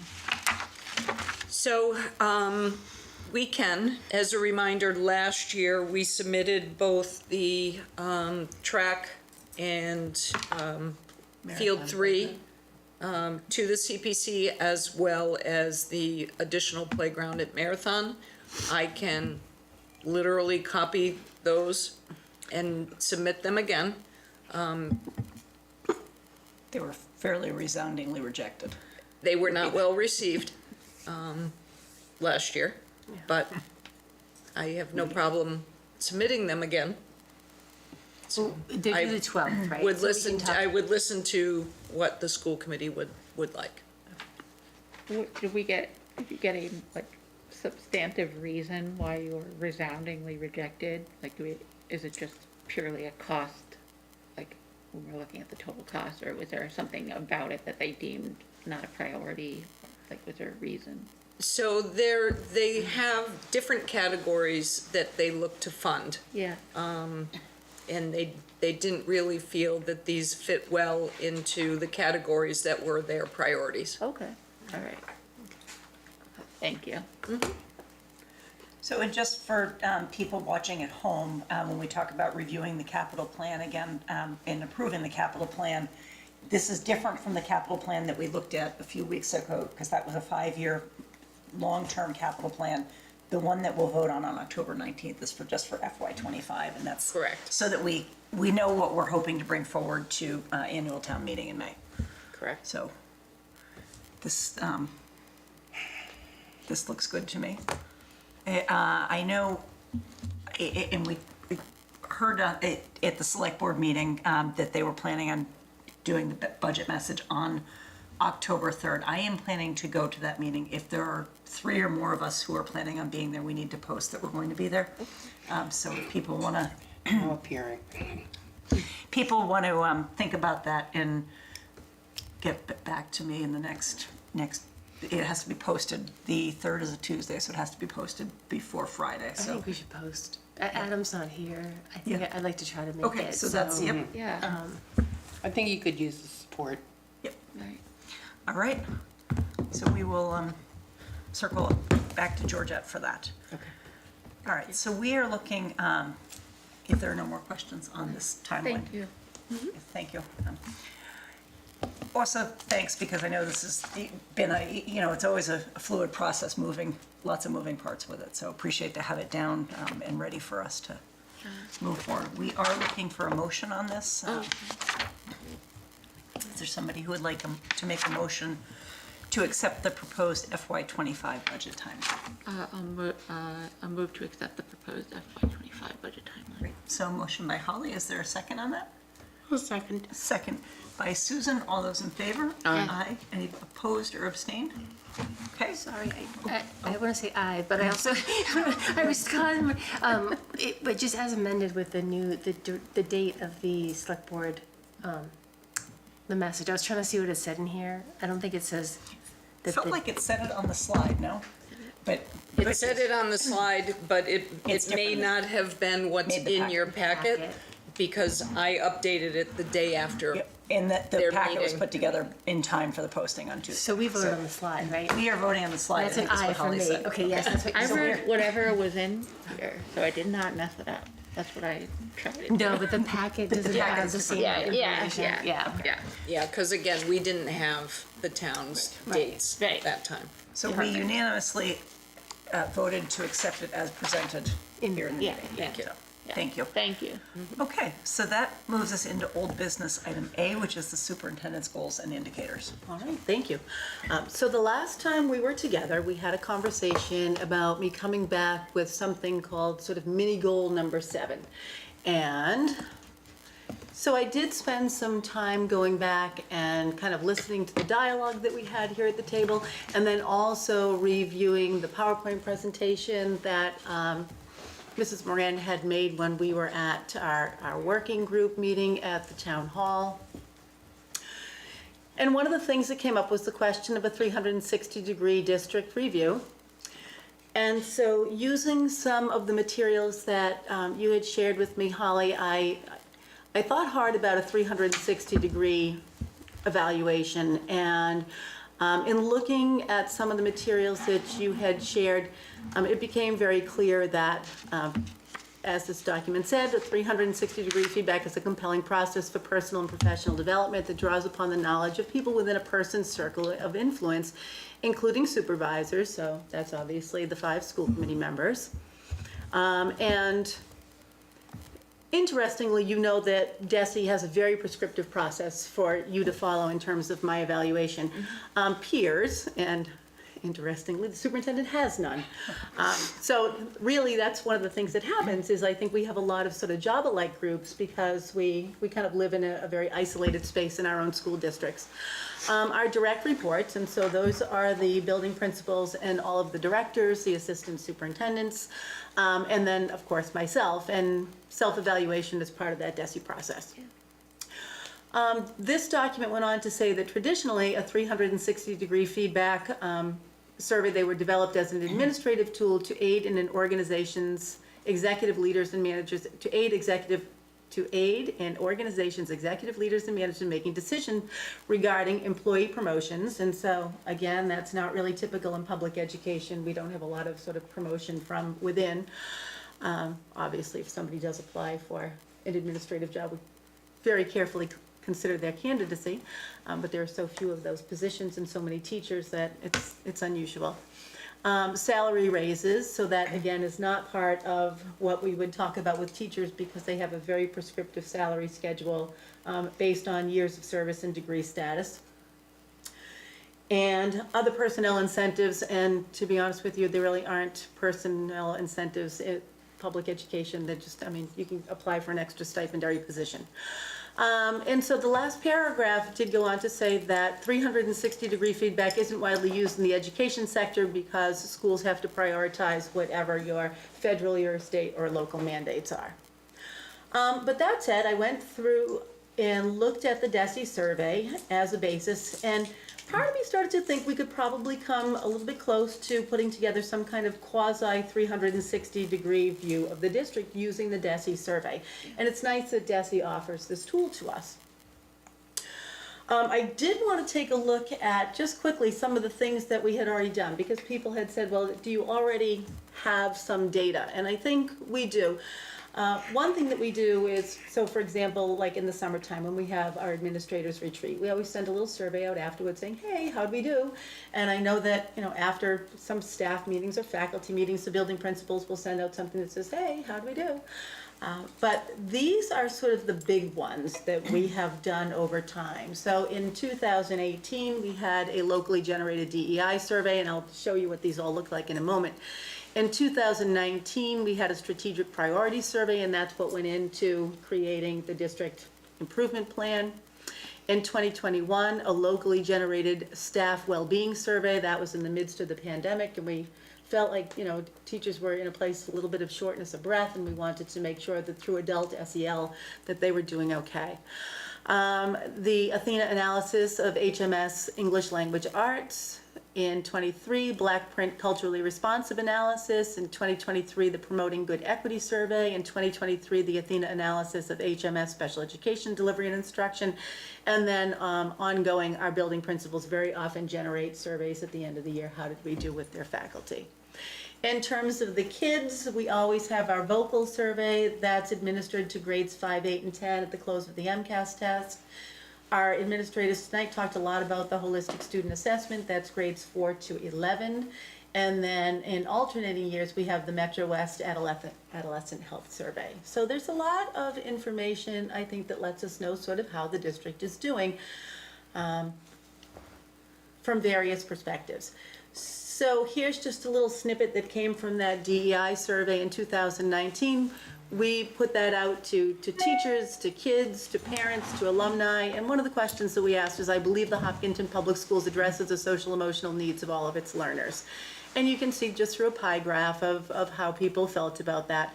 And for the most part, I think people were strongly agreeing, but there was probably closer to about 20% of the faculty and staff who said, no, I don't think that we do that very well.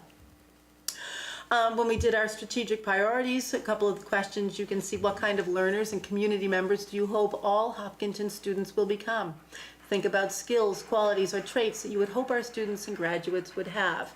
And the second question was, in your primary role as a parent or a guardian or an educator or a community member, describe an experience where Hopkinton Public Schools helped or are helping students progress in those areas you listed above. So just a quick sort of slice. When we did the well-being survey in 2021, I know that we talked a lot last time about being happy, and we did actually ask that question. It was a 10-question survey. It was put together by our SEL director, and question number 5 did ask our faculty, during the past week, how often have you been happy at work? And so that was in October 2021. We had just come back to school during the pandemic, and these were the K-8 faculty responses. So if you take a look at that, almost always is purple, frequently is green, and sometimes is yellow. So what we can see is about 12% of the staff was really struggling at that point in time. Is that red? That's red and blue. Okay. Yeah. Is that 12%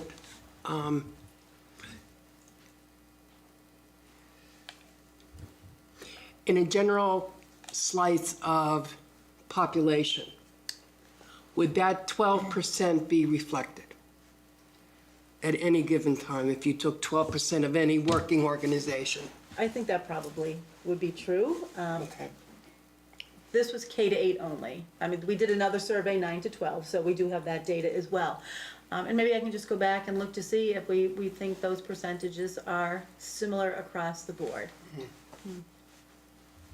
It's 2021. It's so hard to read 2021 because on the one hand, happy to be back. We've been locked up. On the other hand, what do we come back to? This is, so it's interesting. Yeah. Coming back was so hard. Interesting for point in people. time. Yeah. Because it was the great unknown. Yeah. I scary. joked with people afterward, if you had asked me my real feelings in sort of August of 2021, I honestly didn't know if we would still be open at Halloween, but. I remember Yeah. Is this, and I'm just thinking in terms of what was going on in the schools, but was the survey done in the 2021 year, like in that spring of 21, or in the 21-22 year when we were fully in person? It was done in October of '21, which means we had just come back to school. So that, I mean, that entire period was very difficult. Very Very difficult. scary. So it may not be a one-to-one comparison.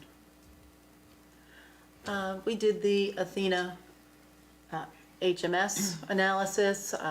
One of the things in their findings was to hire the literacy ELA coordinator for grades 6 to 8, and a series of reasons why we should have that person. Black Print, the cultural responsiveness analysis, they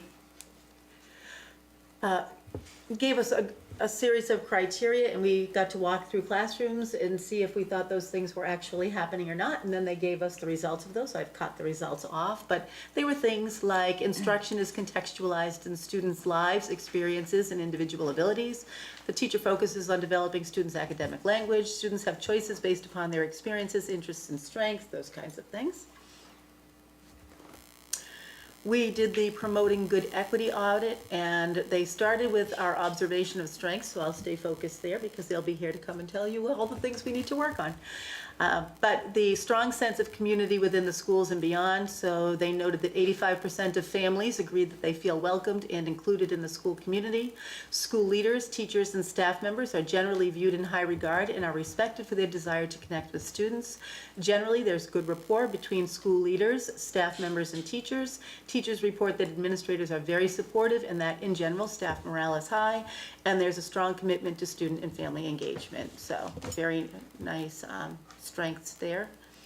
The Athena report that you saw tonight, the areas that they looked at were the programming models, priority focus and curriculum, scheduling, staffing and space, IEP development, and professional development. The school-generated faculty surveys, these are one of the questions on the high school survey. When making decisions, I feel the building administration prioritizes my social, emotional health, and well-being. So they are asking those kinds of questions. And I will go on to say that naturally there are limitations in what administrators are able to do. So, you know, sometimes you feel like people might not be happy in the workplace. And I think we talked a little bit about this last time.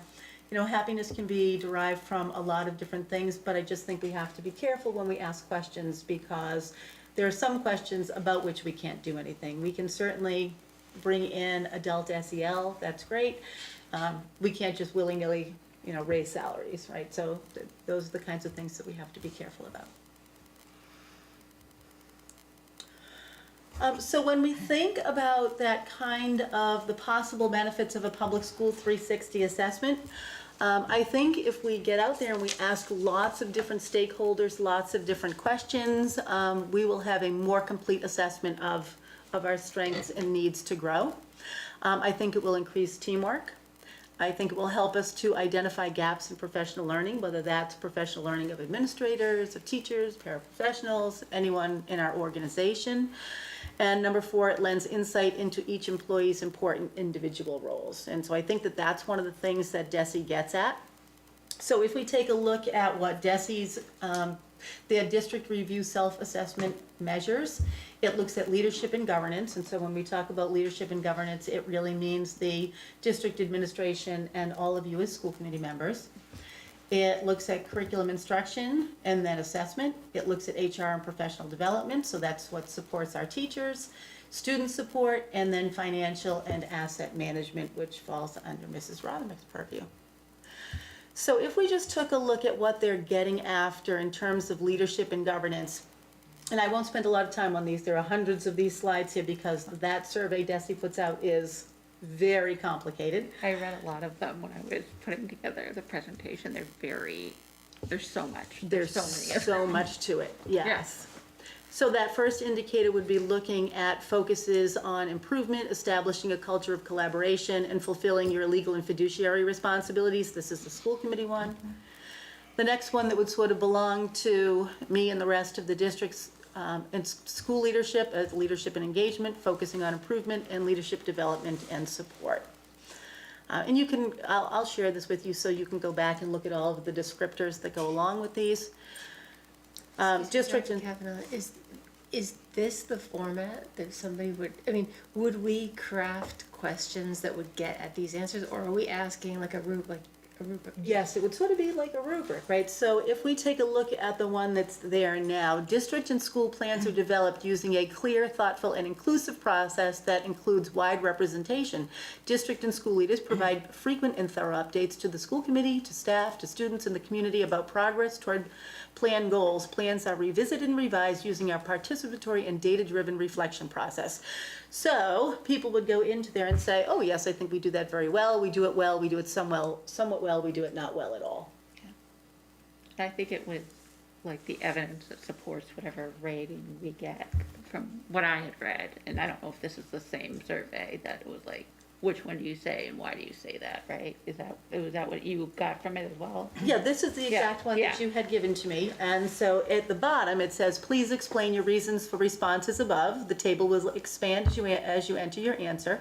If there are documents or data that illustrate your responses, please list and submit them along with this self-assessment. Yeah. Yeah.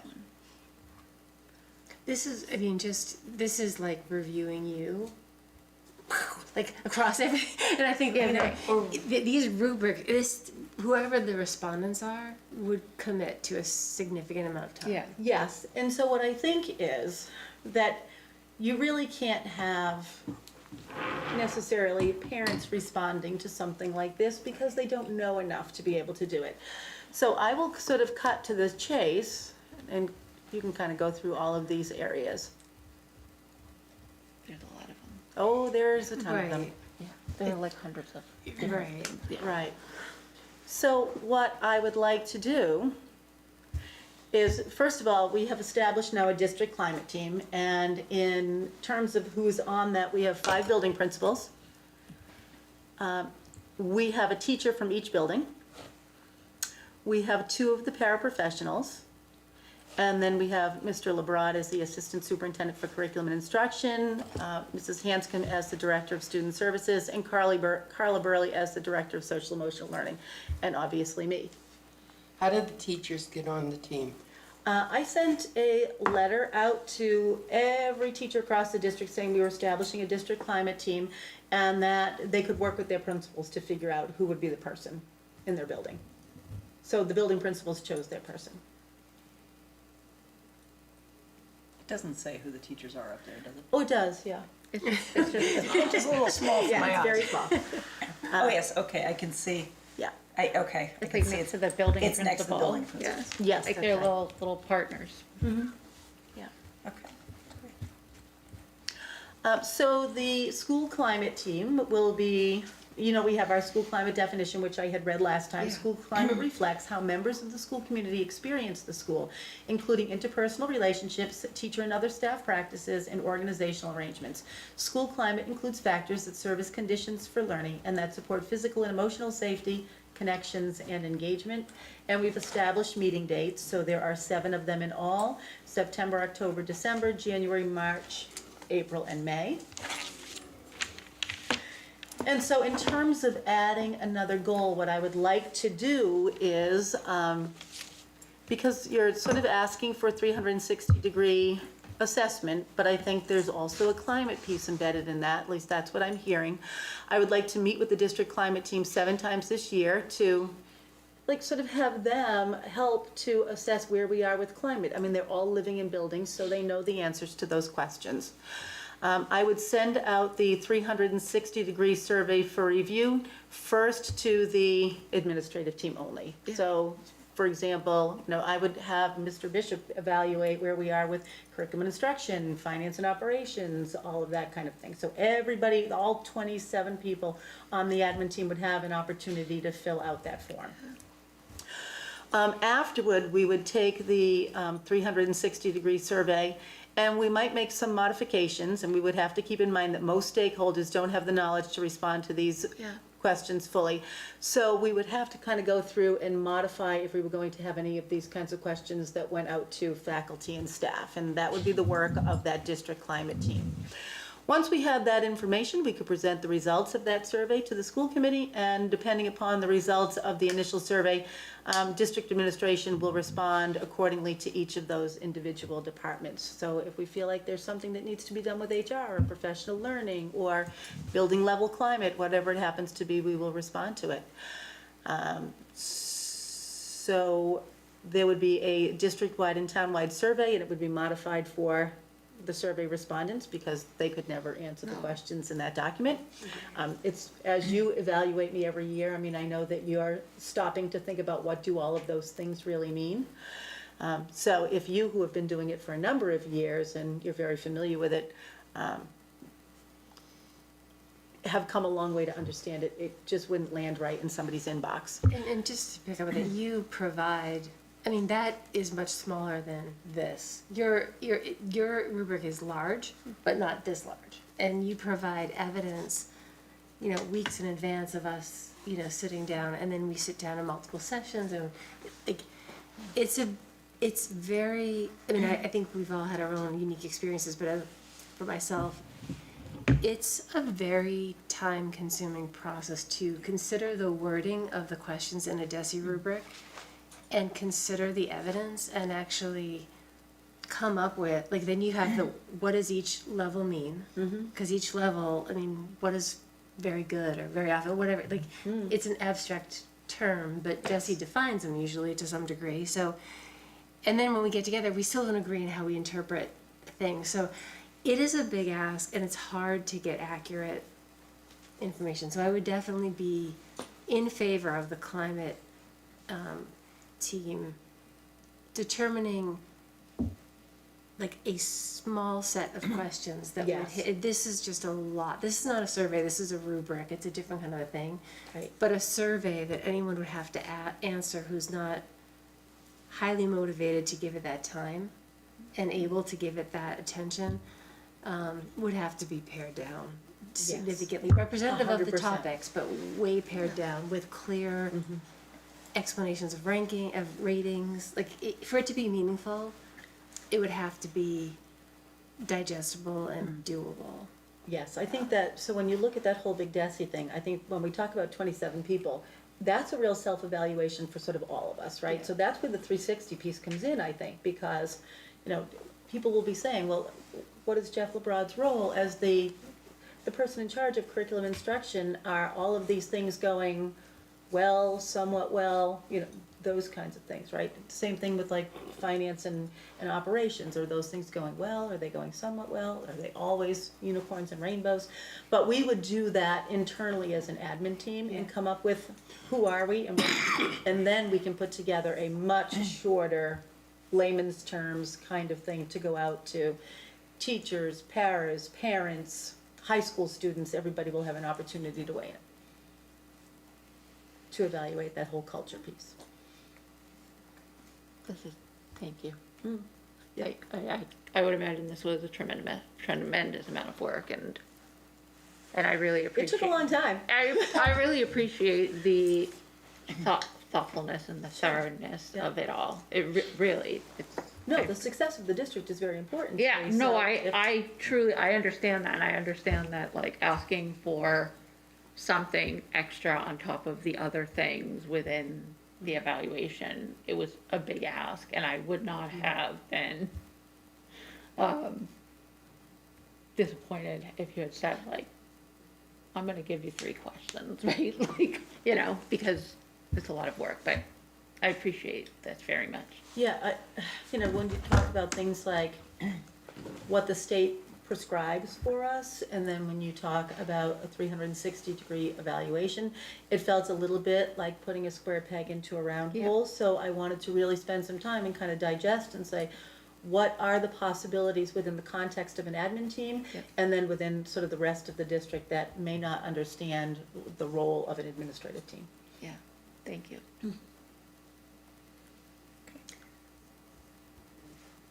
Yeah. Okay, so the climate team and the climate team will do the survey. I think that do the rubric. And then are you thinking that a survey would go out in the spring? Oh, yes, because I think that climate team's gonna have to work for a very long time to think about where we are, what kinds of things we want to know. Yeah. And you have historical data to, like, kind of leverage. Absolutely. Yeah. Right, I was gonna say, it'd be nice if it were so succinct, the broad one, that we can repeat it, because it's the trend data that really matters. Yeah, you establish a baseline and you can. Right. Multiple iterations. Yeah. Would you be able to share some of those slides? I know you've got a whole parcel there that's like, wouldn't be that important, but some of that information at the beginning, I would like to read over. Yes, I'll send you the whole thing, yeah. Oh, You thank can you. just ignore the parts that you're not keen on. Thank you. So what is up here? That would be the the wording initial of your goal. goal. Yes. Okay, thank you. Okay. And is this, sorry, one more question, is this Go a ahead. 1-year goal or a 2-year goal? I mean, I don't quite see, I'm not, Right, I don't It's far really away, know the so- answer to that yet, Yeah. right? I It'd seem more think, appropriate a 2-year goal, because it's huge. with a 1-year milestone, with some milestones, like I think we want to get the 27 or so. Milestones. Yeah. I like the idea of the 2-year goal, because it allows for getting perhaps some trend stuff from 1 year to the next. Yeah. But I also feel like you put an awful lot into the goal. Yeah. It would be good to be able to keep at it something you put that much into. How do you feel about doing it as a 2-year? oh, I'm okay with that. I think that the first part where we do our self-assessment, where we all kind of, internally rate ourselves, and I guess to some degree each other, right? That will go quickly. It will be working with that district climate team to kind of massage what is it that we really want to know, based on the piles and piles of data that we have. I appreciate the piece of it that's looking also at providing feedback to the school committee and kind of that view. I think that's important for us to hear. And, we don't know what it's going to be Right, until we're we see it. evaluating you as well. Well, and I think that's good. Yeah. I think that, I think we need to be evaluated, right? I agree. I agree, so. Does the governance, I'm just going back to the topics that you had up, that Desi has put up there. I didn't see community engagement, but I'm assuming under governance, it probably gets at the committee's reflecting of the community priorities in the work that we do. I'm assuming that comes under governance somewhere. I just didn't see really the the parents or the community. I think maybe in the second, the committee maintains collaborative working relationships and engages stakeholders in the district improvement process. Perfect, thank you. Yes, district and municipal leaders engage in open, frequent communication of positive relationships. Committee provides opportunities for students to share meaningful input into policies and decision-making as appropriate. That's why you're here, Jack. It did not feel like a light goal. Yeah, that was a really goal right there. Just did not feel me at all. I think more, a big bulk of the work went into actually thinking about it. Yeah, but I think this kind of leapfrogs us over where we were in the conversation. To have been able to take what Holly put together and to incorporate with some of the survey things and to figure out how it could fit into your particular framework. Any other thoughts or questions? No. I think if people feel ready, it would be appropriate to approve the superintendent's goals and indicators for 2023, 24. It's what we already discussed at the last meeting, and I think 2 meetings before that. As well as these, and I think if we all feel comfortable that we're able to move that way, it allows you to proceed with the actual work of it. And because before we know it, it's time to do a mid-year check-in. Right. That's right. I'll move to approve the superintendent's goals and indicators for 23 to 24 school year. Motion by Holly, is there a second on that? I'll second her. Second by Susan. All those in favor? Aye. Any opposed or abstained? Okay, it is unanimous. Thank you for all the iterations to bring that back to us. Thank you, Dr. Kavanaugh. All right, so it is 9:33. We have a couple of things ahead, but we also have an executive session at the end. In terms of school committee goals, do people feel like they have the acuity of the evening to proceed with that tonight. I have mixed feelings on it because I hate to feel like we're pushing that off. Yeah. But I also feel like it is something that requires Some discussion. some in-depth discussion. Also, because Adam's not able to be with us, it would be good to have him here. Will you entertain a motion? Is it require a I motion? don't think, it doesn't require a motion, but Okay, I would think certainly. I think it would be an outstanding thing is to push that off as also discussing the library policy. Oh, we can put that up. If you think that's okay. Librarians okay with us pushing that off? Is there any urgency to that policy? No, I think we're not meeting with the librarians and the building administrators until October, like mid-October, so I think we're okay. We got a whole slew of MASC policy updates. Yeah. One of them, I think, was related to this policy. We were just gonna cross-check, right? Yeah, I too, think so. that would be good. Yeah, I think We're meeting Tuesday. was our So do you want to, when you Yes. bring it back, incorporate Yeah, that piece? just make sure that we're not, missing anything. Are there future agenda items that people are looking to make sure we put on our ticker tracker? Okay. All right, then that moves us into items by consensus. Yeah, sorry, I was looking. As superintendent, I recommend the school committee approve the items by consensus as outlined in your agenda. So moved. Motion by Holly, is there a second? Second. Second by Amanda. All those in favor? Aye. Aye. Any abstain or opposed? Okay.